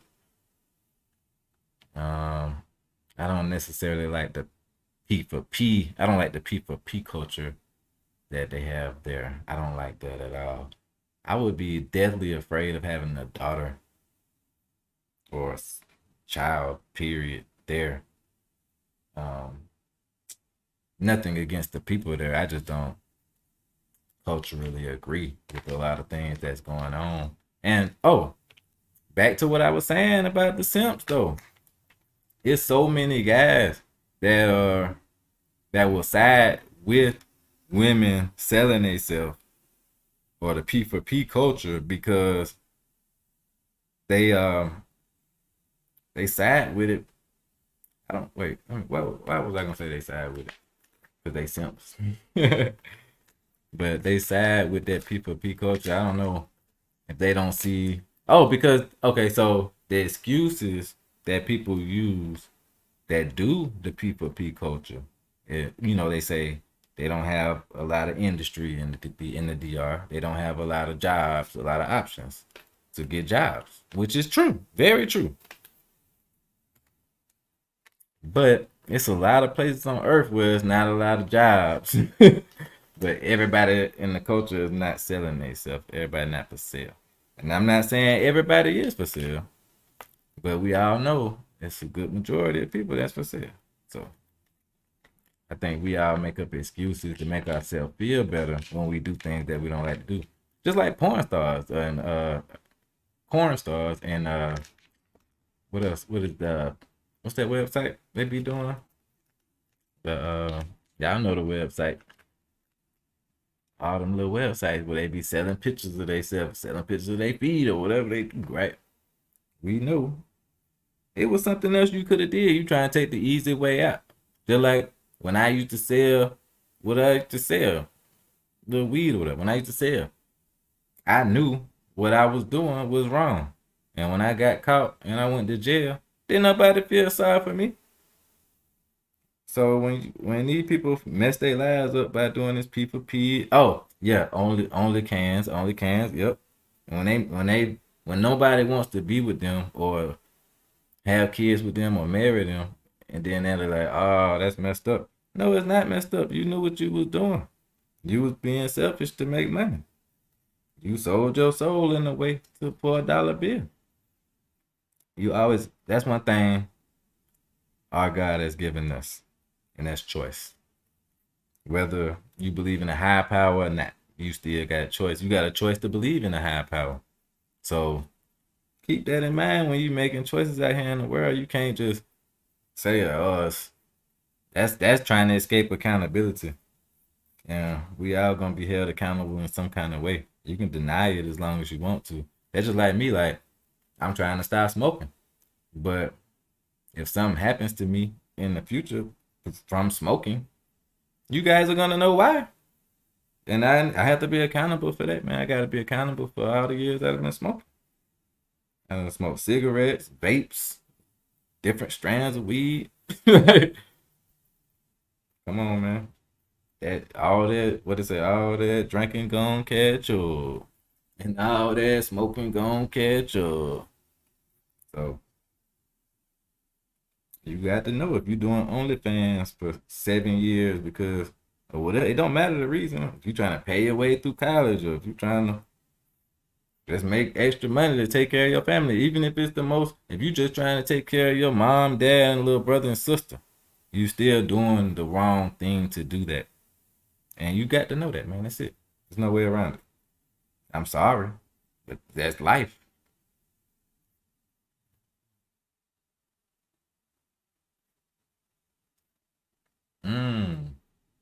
Where are you been, Jason?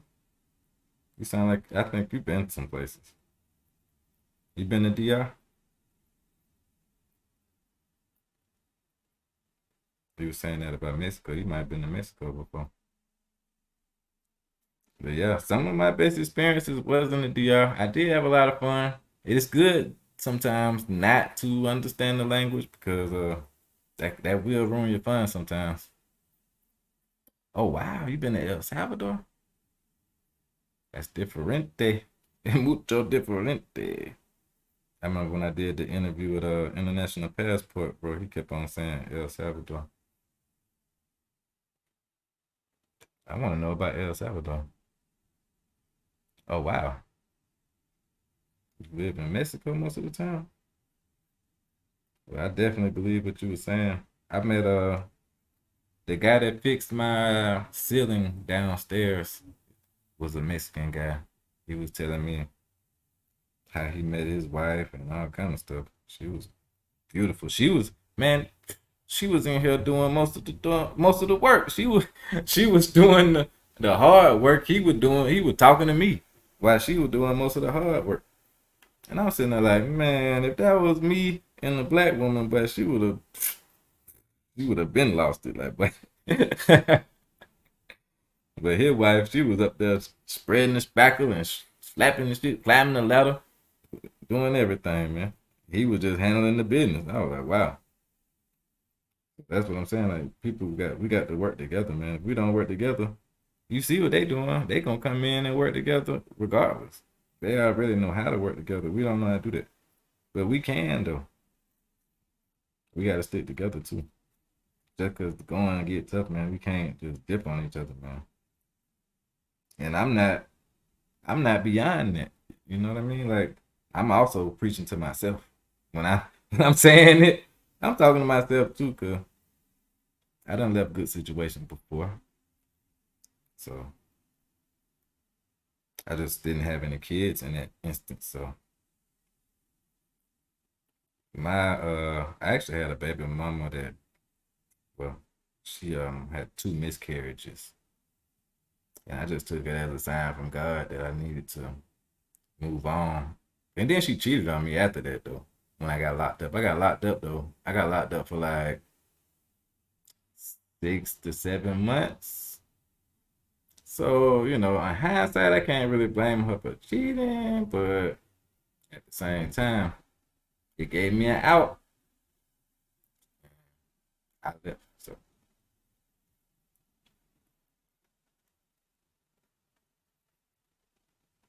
shout out to her. She has, I think, 3 kids now by another guy. So that's what I mean, like that or whatever. I don't know what the circumstances or why things happen the way they happen, but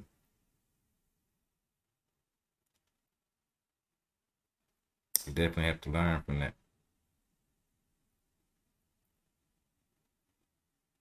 Oh, this is tobacco. I'm rolling up tobacco too, just in case y'all wonder.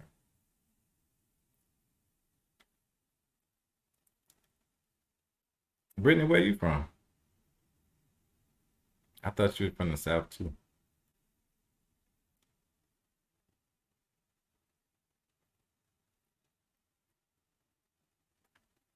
But yeah, I'm definitely trying to make it a travel channel. This is definitely a travel channel.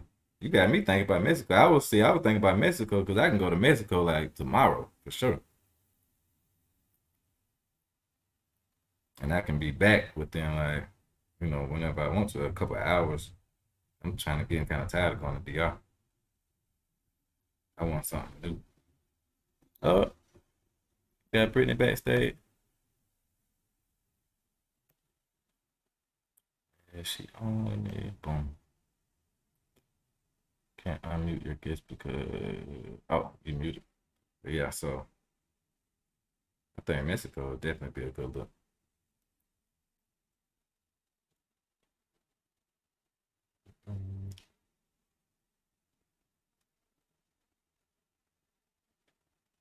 Houston? I mean, I live in Atlanta though, so Atlanta's already like an international hub. I think Houston, Atlanta, Fort Lauderdale, Miami, Orlando, all those are like international hubs. But I live in Atlanta, so I shouldn't have to go to Houston, hopefully. But I might, you never know, because Houston is closer. It'll probably be cheaper to get a layover there, for sure. But I hate layovers. Especially if I got to get a hotel room or I was in Sao Paulo. I was in Sao Paulo for like 12, 13 hours, but that was different. Like a 6-hour layover, that's not that bad. boring, but it ain't that bad though.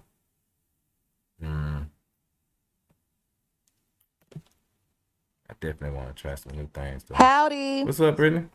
Hey. I don't know what I'm doing. Oh, I can't hear nothing. Can See you if hear I me can now? change it.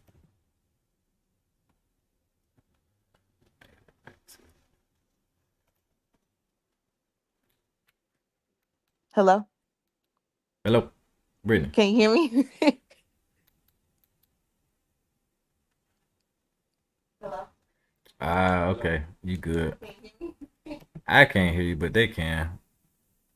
Oh, Lord. Hold Can you on. hear me now? I did something. I did something wrong. No, it's not you. Hold on. It's me.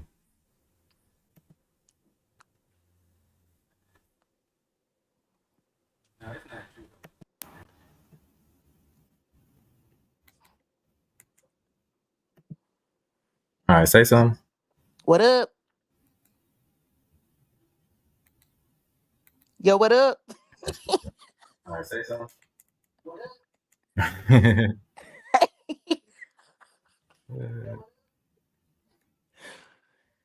I hear you. I don't know why. I don't know why it's doing that.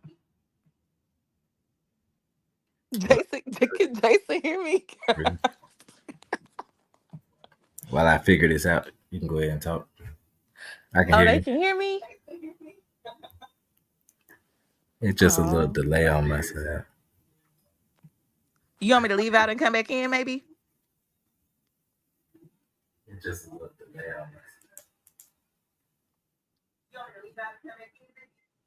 No. You good. I figure it out while you talking. No. You good. I figure it out.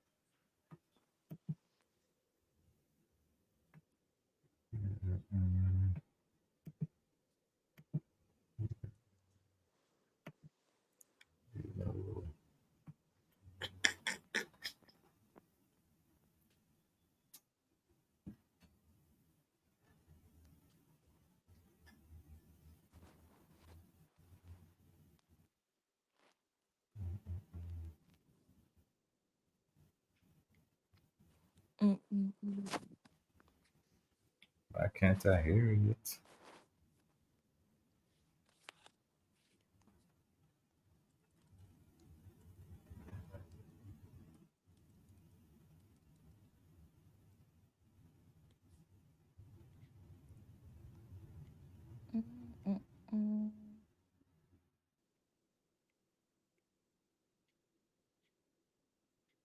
Hmm.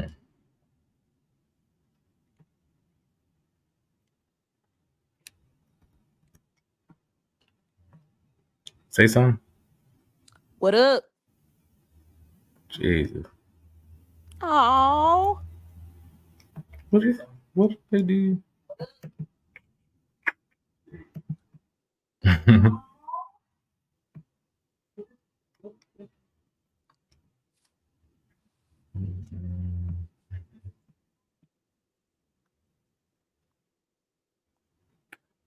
All right. You can hear me now?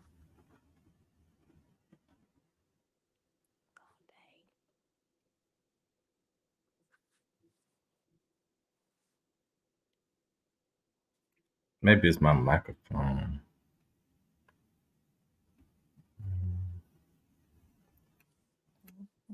Maybe it's my microphone.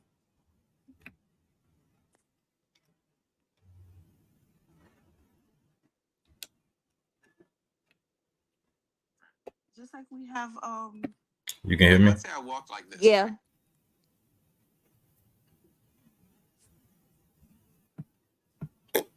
Settings. There we go. Settings. High definition. Guess let's try. Okay, sound. Okay, sounds. Audio.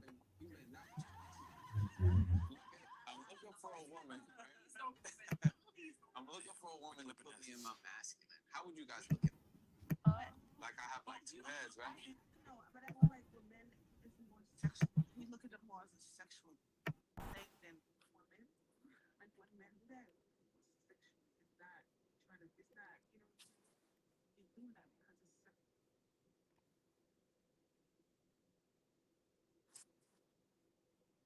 Well,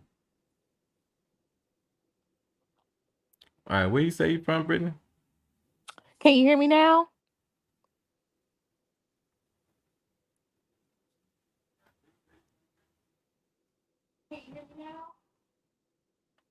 A little. I can hear you, but not. I should be able to hear you. I'm from Little Rock, Arkansas, though.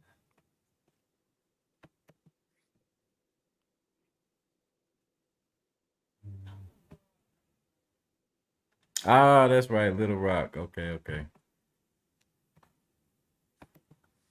I was wondering how you don't have too much. Your accent is not really strong. I be having to talk talk proper. It'll come out of me. Probably if I'm around my family. Or if I go up north, people be saying I sound real country.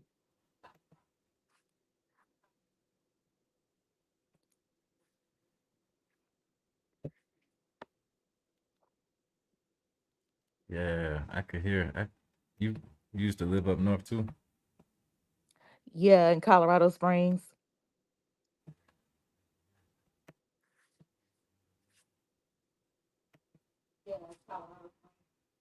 Oh, oh wow. My brother used to live in Colorado Springs. That's crazy. Let me see.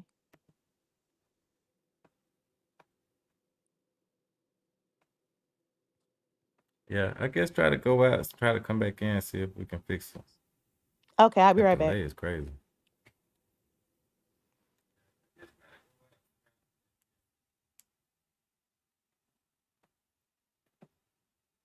I can't hear myself really.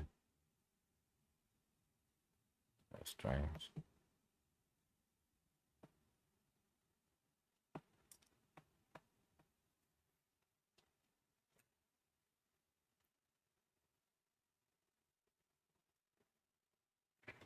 These lights are so bright. I didn't realize they were so bright. I mean, not bright, so hot. Thing got me sweating. I just got my hair twisted up too. You see that grease in there? That grease running down my face. I was in the gym the other day. I was running. I was like, I'm wiping my face. I was like, that grease or is that sweat? I can't tell the difference. Let me see. Okay, so we got Brittany backstage. Let's see if we bring her up. Yo, yo, yo. They don't have nothing. That's crazy. Maybe if I do the picture in picture. Oh I my couldn't hear nothing on that goodness. either though.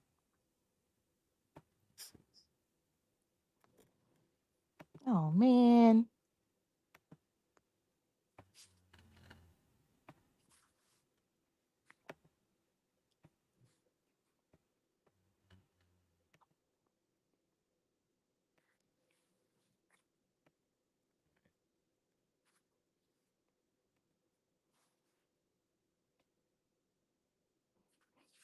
This made me feel like when the newscasters be waiting for the response to come through till they start talking.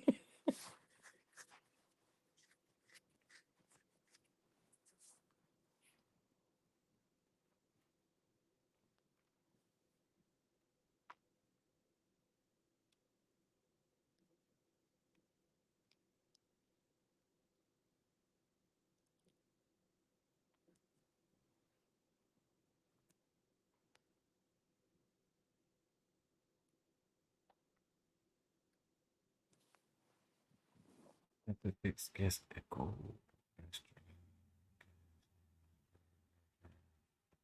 Yes, yeah, control. Yes.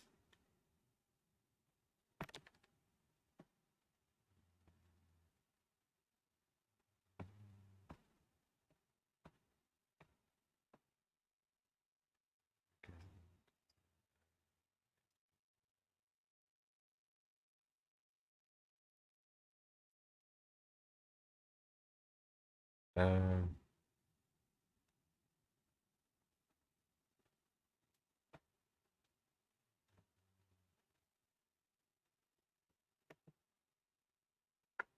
it says you're muted. Yeah, hey. Okay. Still don't hear nothing. Check your mute. Check to make sure your stream, your tab is not muted. Check to make sure the settings say mute site. If it says unmute site, this means that StreamYard is muted and you can click on it.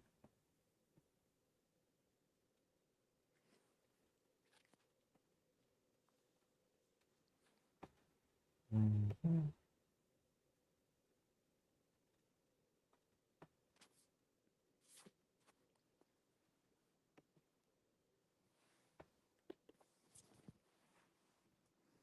Everything ain't working. Then yeah, well, yeah.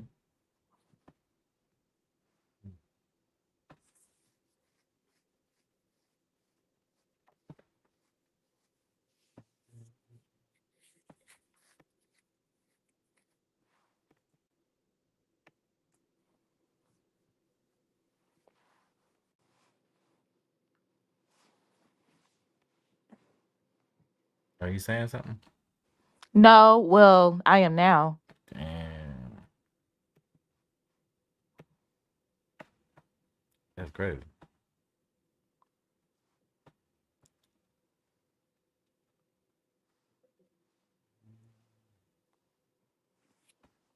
It's muted. You can click on it.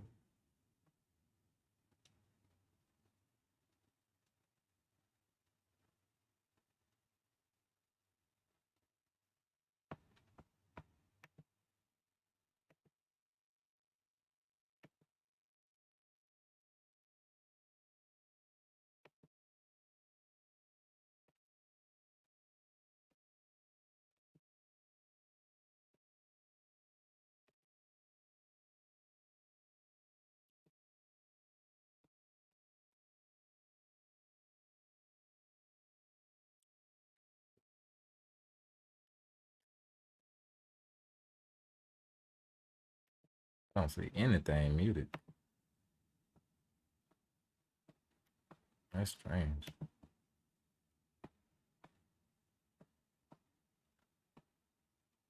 Right now we were just talking about just the simp culture making things worse in different countries and just going over experiences that I've had in different places like that.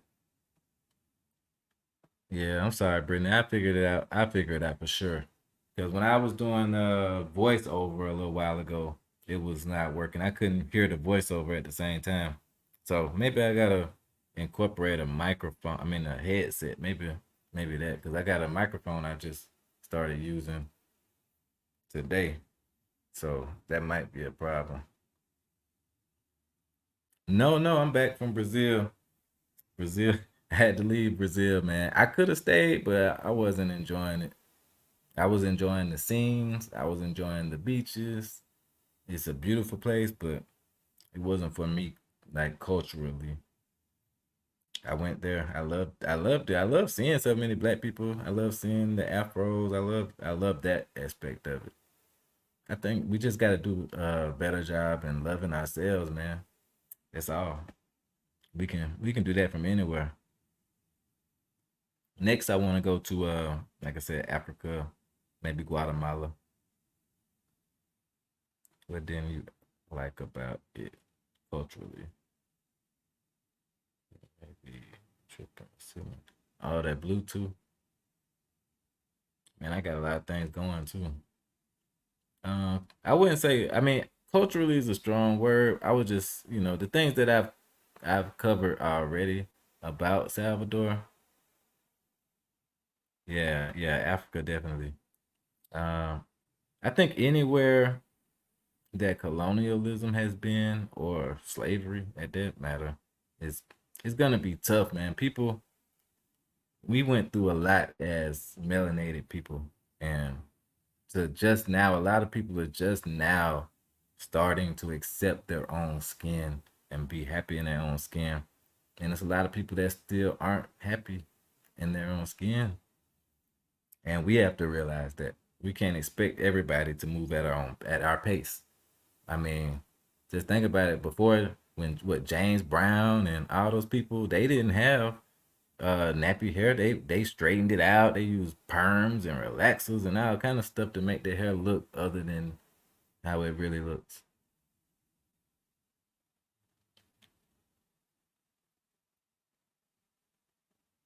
Definitely, definitely. I definitely agree with you, Brittany. We got to be honest with ourselves fundamentally. I mean, even me, that's the reason that I know so much of this stuff exists because I've lived through it. I've seen it. I've observed it or I've lived it myself. Like I've been always been proud of myself like how I am now, to be honest with you. I went when I was in elementary school, I went to a very, very predominantly white elementary school as a child. I lived in a town called Jacksonville, Alabama. I used to live on a military base called Fort McClellan, but my dad once, because my dad is a lot older. I'm the youngest child, so once he got up in rank, he moved off the post, and we lived in this very, very white town called Jacksonville. And that's where a lot of people got a different perspective of my family, where they started thinking we were kind of bougie. But we are definitely not a bougie family.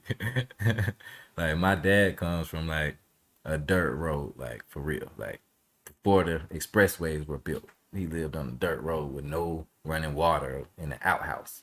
So we definitely do not come from rich backgrounds.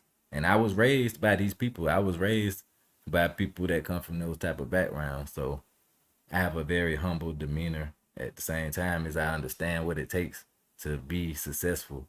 So I look at everything and I'm just trying to say, like, we have to pay attention to what's going on, man. You cannot be a clown in here because this clowns, you can be a clown and get your money for right now, but it doesn't last long, man. It doesn't last. I'm here for longevity, man. I want people to see and understand how things should work and how things should be. I'm getting off subject again. But yeah, like I said, being honest with yourself, I had to get back on topic. So like when I was going to these schools, I went to a school called elementary school called Kitty Stone, and it would be like 2 to 3 black kids in each class at the time. And I remember looking in the mirror and saying to myself, like, I don't recognize the person in the mirror as the person that I am, that I feel like I am. Because I was always surrounded by white people. All my teachers were white. All my most of my friends was white. I think in elementary school I had a couple black friends for sure.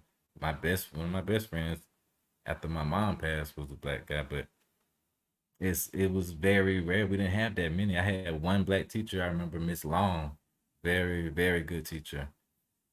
But so I understand how it is in different cultures when you're raised. It's hard for a black kid to really feel comfortable and excited about who they are.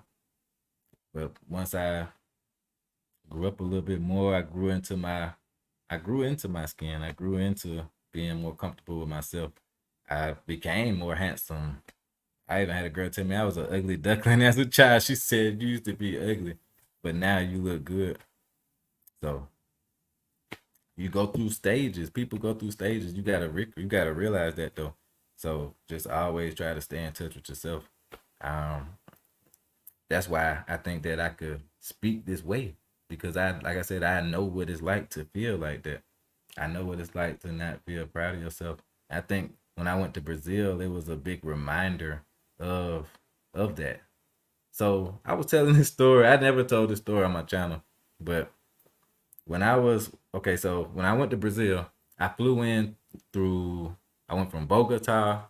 I went from Dominican Republic to Bogota, from Bogota to Belo Horizonte, and from Belo Horizonte to Salvador. So the whole trip was fine.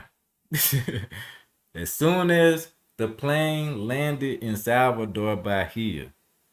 Everybody stood up like how everybody does on every plane. People getting their stuff down at the baggage, overhead baggage. My seat was on the aisle. So I stood up, I get my stuff down. People from behind me have gone already. It's not really that crazy. So I'm getting my stuff down and then I'm about to start walking.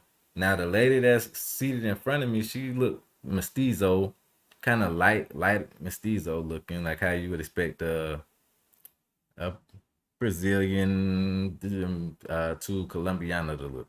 She stands up, she grabs her stuff down. She's blocking me while she's grabbing her stuff. And then she turns around and puts her back to me where I can't go past her. And then she lets everybody out from her aisle. And then she turns and lets everybody out from the aisle beside her, blocking me still. So I can't go, I can't get off the plane without, I could have pushed her over. So she does that. Everybody walks ahead. And then she starts walking now because she's let everybody else in front of me go. Now I can go behind her. So I'm walking behind her. I'm like, I'm cussing her out in Spanish. I'm cussing her out in English. Because at this point, I've been on overnight flights. I've been on flights for like 17 hours. I'm tired, hungry, sleepy, ready to get to my Airbnb. I'm cussing her out. She didn't respond until I said the word bitch. I said mama huevo. I was calling her coños and all kind of stuff. And then when I said bitch, she turned around. And then she kept walking still though. Because she knew what she was doing. I could tell she knew what she was doing. I don't care what language she speaks. So as we get into the corridor, you know, like the little lane that gets you into the actual airport, I'm still going off. So she finally just steps to the side and lets me pass. And then I walk past her. Yeah, Brittany, you could have pushed her over, man. She deserved that. She definitely deserved that. She was a real asshole. It was crazy. So that's my introduction to being in Salvador. At the time, I thought she was just a one-off incident, you know, a-hole. No. No. That was my introduction to being in Salvador. Yes. You had to, in Salvador, you need to know your place as a black man. You need to know not to look people in the eye. So I didn't know any of this. I didn't know any of that. So that's why I had such a negative reaction to the lady. And then after that, I met another lady that was from the United States that was a self-proclaimed feminist. And she, yeah, racism is super tough there. That's why I started this whole video talking about. So it's not even the same kind of racism that we're used to though. Like in the United States, we're used to like overt racism. We used to like not getting a job, and you know, we used to, you know, seeing people get beat and stuff like that. But no. Over there is more like colorism. Like everybody just knows their place on the color spectrum. So here, if you black, you black. So me, you, the darkest person, the lightest person, we all black. But over there, no. It's a color spectrum that you have to be in accordance with. And you should know your place on that color spectrum. So that's the thing about being from the United States. You're not gonna really understand. I didn't understand. Like I said, I cussed the lady out. And she just thought she was doing her duty as a mestizo, I guess. Because, you know, look at my hair. I got dreads and everything. So they looking at me probably like, first of all, they don't call it dreads. They don't call it locks. They don't call it that. They call it killer. In Dominican Republic, they call it killer rasta dreads, killer dreads or killer rastas. So they automatically attach violence to dreadlocks.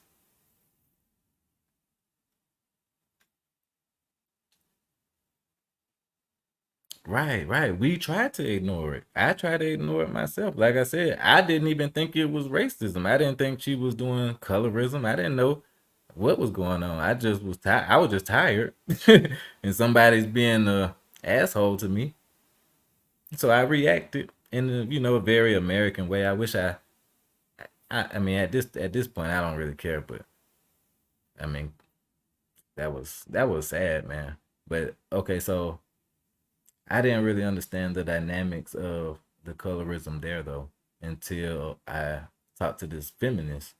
So the guy from Britain that he put me into a WhatsApp group that had like Americans and British people, all kind of foreign people that live in Salvador are all in this WhatsApp group, and then they hang out with each other when they want to or whatever. So he put me in the group. The administrator of the group reached out to me and said she wanted to hang out. So I said, okay, cool. We get together. She's a light-skinned black lady. She said she's a teacher online. She does teaching online. She's very, very intelligent. She was a professor, but she's a self-proclaimed feminist. So she ended up, that's the person that was pretty influential as well. I was already on my way out the door, but I was looking for a reason to stay at the same time. So we got together, we walked and talked. We went to a couple of restaurants. She showed me a couple different places. She took me to a karate studio that she attends. I met the white guy that was running the karate studio. Okay, when I get there, and the white guy says, "Whoa, whoa, whoa, whoa! I thought you were bringing an American." And she says, "I did bring an American. He's American." And he said, "Oh man, I thought you were gonna be white." So that's another thing that you've heard on YouTube probably before, that people don't consider, if you're black, they don't consider you as an American. They consider you as one of them. So when people see you in Salvador, they're gonna think that you're from Salvador. So that's kind of what I was thinking when that girl rejected me in the club, because the way she was staring at me in the United States, those were choosing signals. I thought she was choosing. But in actuality, after she rejected me so abruptly and so harshly, I recognized that maybe she thought that she knew me from something. Maybe I resemble something to her that she doesn't like, and that's why she was staring at me. So that's what I'm saying. Like I think us as Americans are very blind to a lot of racism, actually. I think a lot of us can see it and some of us can't, but I think we're blind to it, especially internationally, because there's so many different ways that it can happen. Like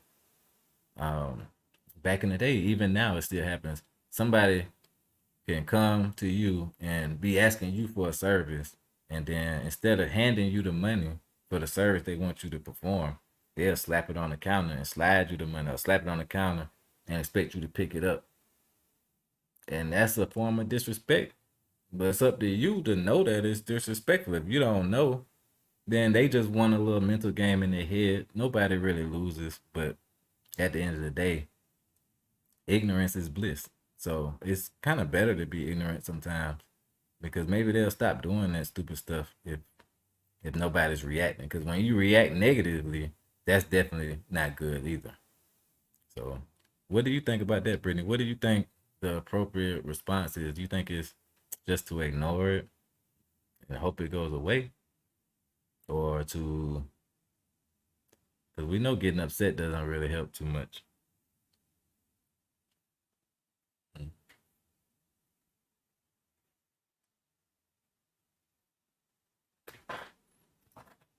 My Instagram live died.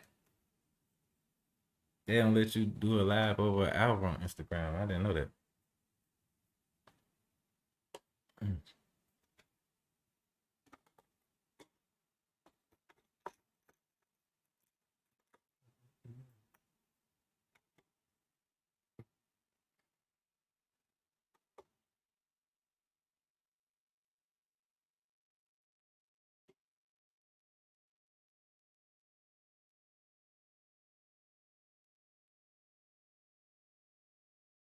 Right, right. That's why I said that when you react, sometimes that's not good either. Like, you want to win the mental battle, but at the same time, like, do you really want to win that mental battle? It's not worth it, man. It's not worth your sanity. It's not worth your time. And that's the main reason why I wanted to get out of Salvador Bahia. So back on that, because think about that. Like, if the women are feminists and they don't like men, So you got the women against you. And then at the same time, they got all this colorism and racism against you. Why would I stay there? I don't want to stay there and try to figure it out and spend years there trying to figure that out. I'm good. We get, first of all, feminism was developed in the United States, so well, and that's another thing. I think a lot of the stuff that they are going through is being brought onto them. Well, everything that they're going through is being brought onto them by other societies, and they've taken it and run with it. That's very dangerous, though. Think about that. Like, that's the same thing they're trying to do with the Nazi thing that happened in Germany. They doing the same thing now in the United States with that. They bringing the same ideologies from Nazi Germany over to the United States. The guy that was the president that's being indicted now, I'm not into the politics like that, but I know things. I'm not dumb. So the guy that's going through his little trials and stuff now, he was in cahoots, man. All right, let me change the subject. Same thing, but he even was saying that he read Mein Kampf. He's a follower of Hitler. How slow can you guys be? Like, we got black people out here voting for him, saying they gonna vote for him. That's cool. Do what you want to do. Vote for who you want to vote for. But Hitler didn't like black people either. What do you think? If they did that to the Jews, what do you think they did to the black people that was in Germany? Germany had a very big black population. Europe was ran by black people for hundreds of years. So they had a large population of black people. That's also true. And they went to Argentina. A lot of them went to Argentina. So we have to keep that stuff in mind. I think being aware is a really good thing. But at the same time, I don't want to be judgmental. I don't want to like say, okay, so like with Japan right now, it's so much misinformation. I don't know. I can't give you the real information, but it's so much different information out there about Japan. Right now, you got people saying they want black guys in Japan. Right now, they saying, but the video I saw didn't say anything about they want black guys in Japan. They said they wanted foreigners in Japan. And just like I told you about Brazil, they don't consider black people foreigners because black people are the original people. So why would they consider us foreigners? We're not foreigners. We from everywhere. The white people are foreigners. That's who they are thinking about when they say foreigners. If you say an American person or a European person, they looking for a white man to show up or a white woman. Because we are indigenous to the planet. We're indigenous everywhere, even in Germany.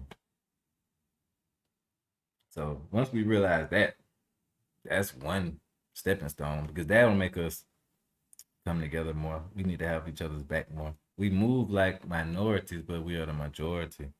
And we got the minorities moving like the majority. So we are ass backwards. And we're doing the same thing with the feminism. Like I said in the earlier video, I believe that feminism and racism is the same construct. It's the same business model. It just said, oh, racism working so well, let's do it with feminism.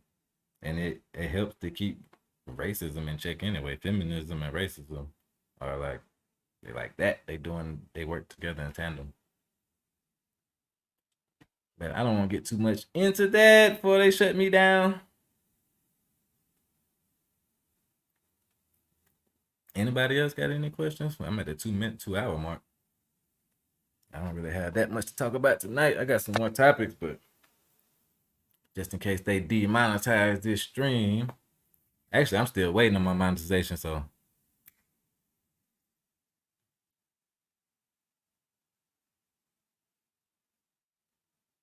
Really?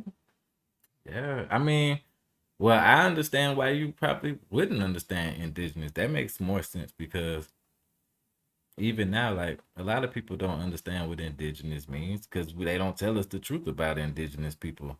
They tell us that, and they told when I was a kid, they told us indigenous people look like those little mixed people, like almost the Taino people. And I think that's what got a lot of people confused about indigenous people. Because even when I was in DR, the girlfriend that I had, I asked her how she was educated on herself. Because if you look at my videos, she is a black woman, but she doesn't consider herself to be a black woman. I didn't know this when I got with her, but she considers her little sister to be a black woman because she looks like a black woman. So that's why I asked her about her education because I really want to know, like, why do people think the way they think? And I've heard this several times from different people. Like, they think that the Taino people were like a mixed looking people, which in Brazil, they do have indigenous cultures that do look that way. Just like in America, we have Indians that look almost like white people, but with a tan. But we've just been taught that is the indigenous people and that's it. But now I think that education is to the point where we can see that black people was everywhere first. So and then we know that white people showed up hundreds of years ago, different places. So, and we know that they also had sex with the native people. So me myself, I believe indigenous people are black people or tan people. Because like I said, in Africa, they got black people, tan people, white people. Black people make white people. I've never seen a white couple make a black baby, but you can find black couples making white babies. It's called albinoism. Now, I'm not a scientist. My dad is a doctor of science and history, but I am not. So take that with a grain of salt. Do your own research. Figure it out for yourself. Use your own common sense, for God's sakes. Like, a lot of people don't even do that. So the whole time I was thinking that I was brought over from Africa. I was enslaved, but I also didn't care about my origin. Yeah. I mean, at this point, it doesn't even matter if you came from Africa or not, though. That's my point in talking about indigenous cultures, because you could have blood in you that did come from Africa, but all the black people that was here was not brought over on slave ships. Some of them came over on their own ships. Some of them walked across the Bering Strait as Asiatic black men and black women. The Asiatic black man and black woman. Like, look that up.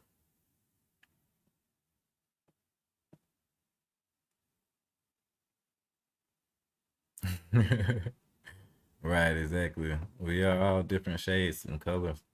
I mean, all of this stuff, colorism, racism, feminism, these are all constructs to divide and conquer us.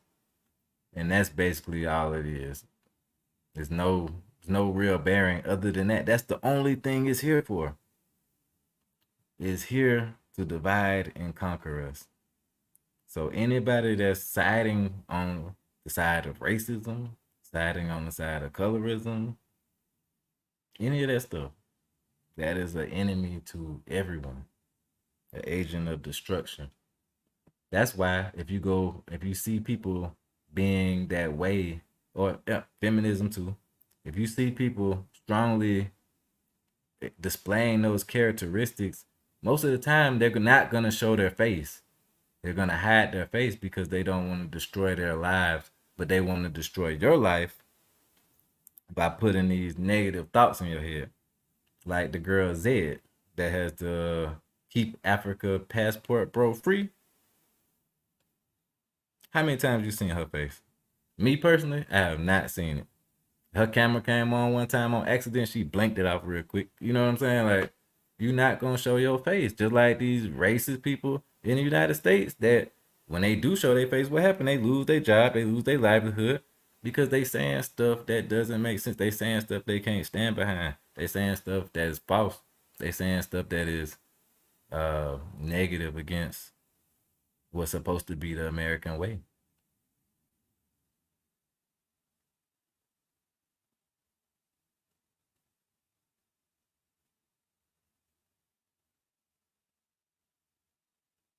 Oh yeah, definitely. They definitely know.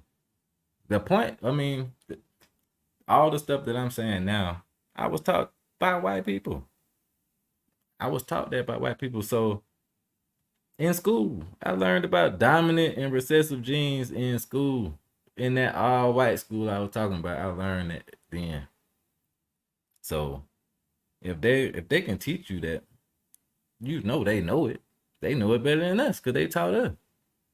But that's the point of why we weren't allowed to read. That's the point of why we weren't allowed to have certain positions, certain jobs, because the more knowledge you gain, the more knowledge you pass on to further to your generations, the smarter your people gonna be, the more you have to build off of. You gotta think slavery wasn't even that long ago, that many generations ago. So we just now being able to own stuff and be able to do things, and they still.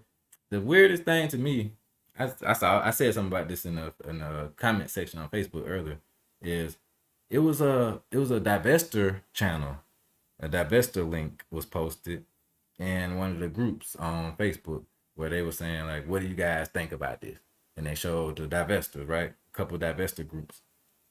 And all the black guys were saying positive stuff like, well, that's fine with me. I don't care. Do what you want to do. Do what makes you happy. And then I got to a white guy comment, and the white guy said, you better not say anything negative about this because I like my chocolate and you know that you like your Dolce Vese or whatever he was saying like about Mexican stuff. And I was like, what? So I commented like, why do white people feel like they need to tell us how to feel all the time?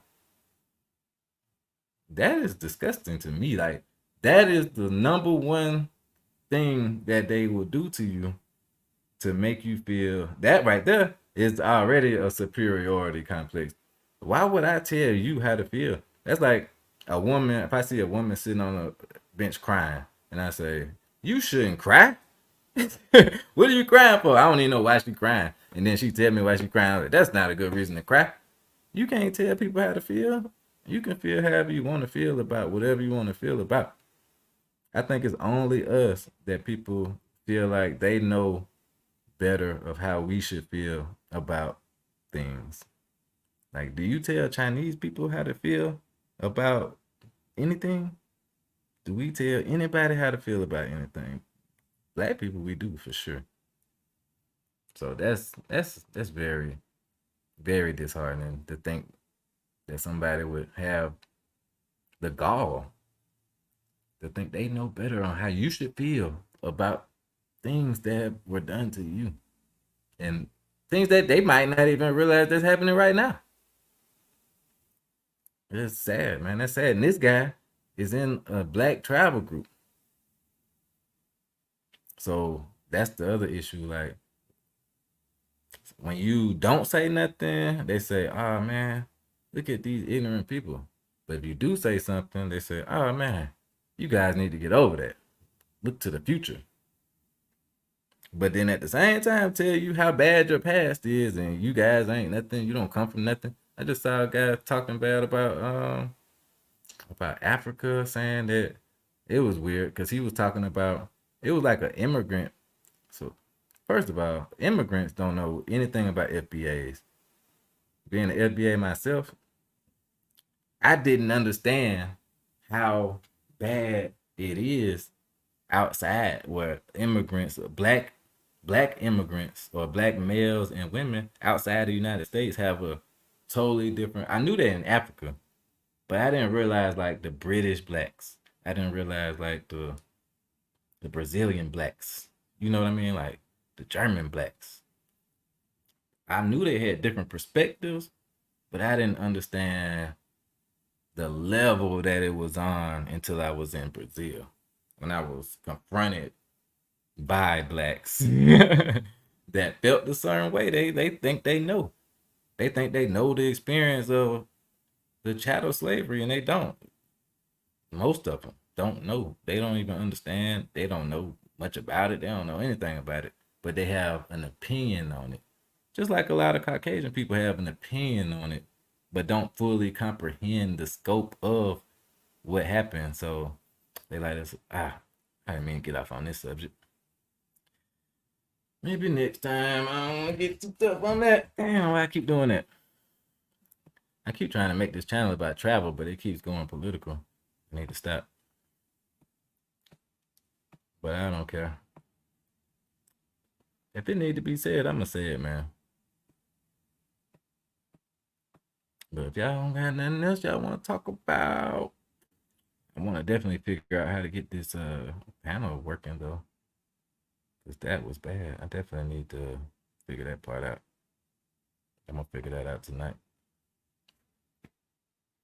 All right, guys. So thank y'all for tuning in. Anybody else live right now?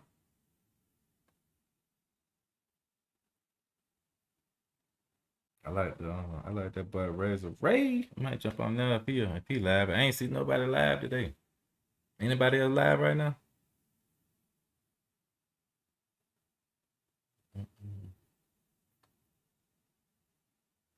Let's see, man. I can sit here and have some drinks.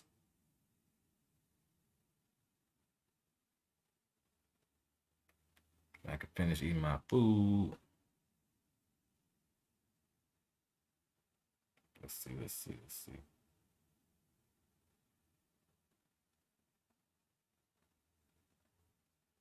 But this was pretty good. This was pretty good live, especially for me not knowing what I'm doing.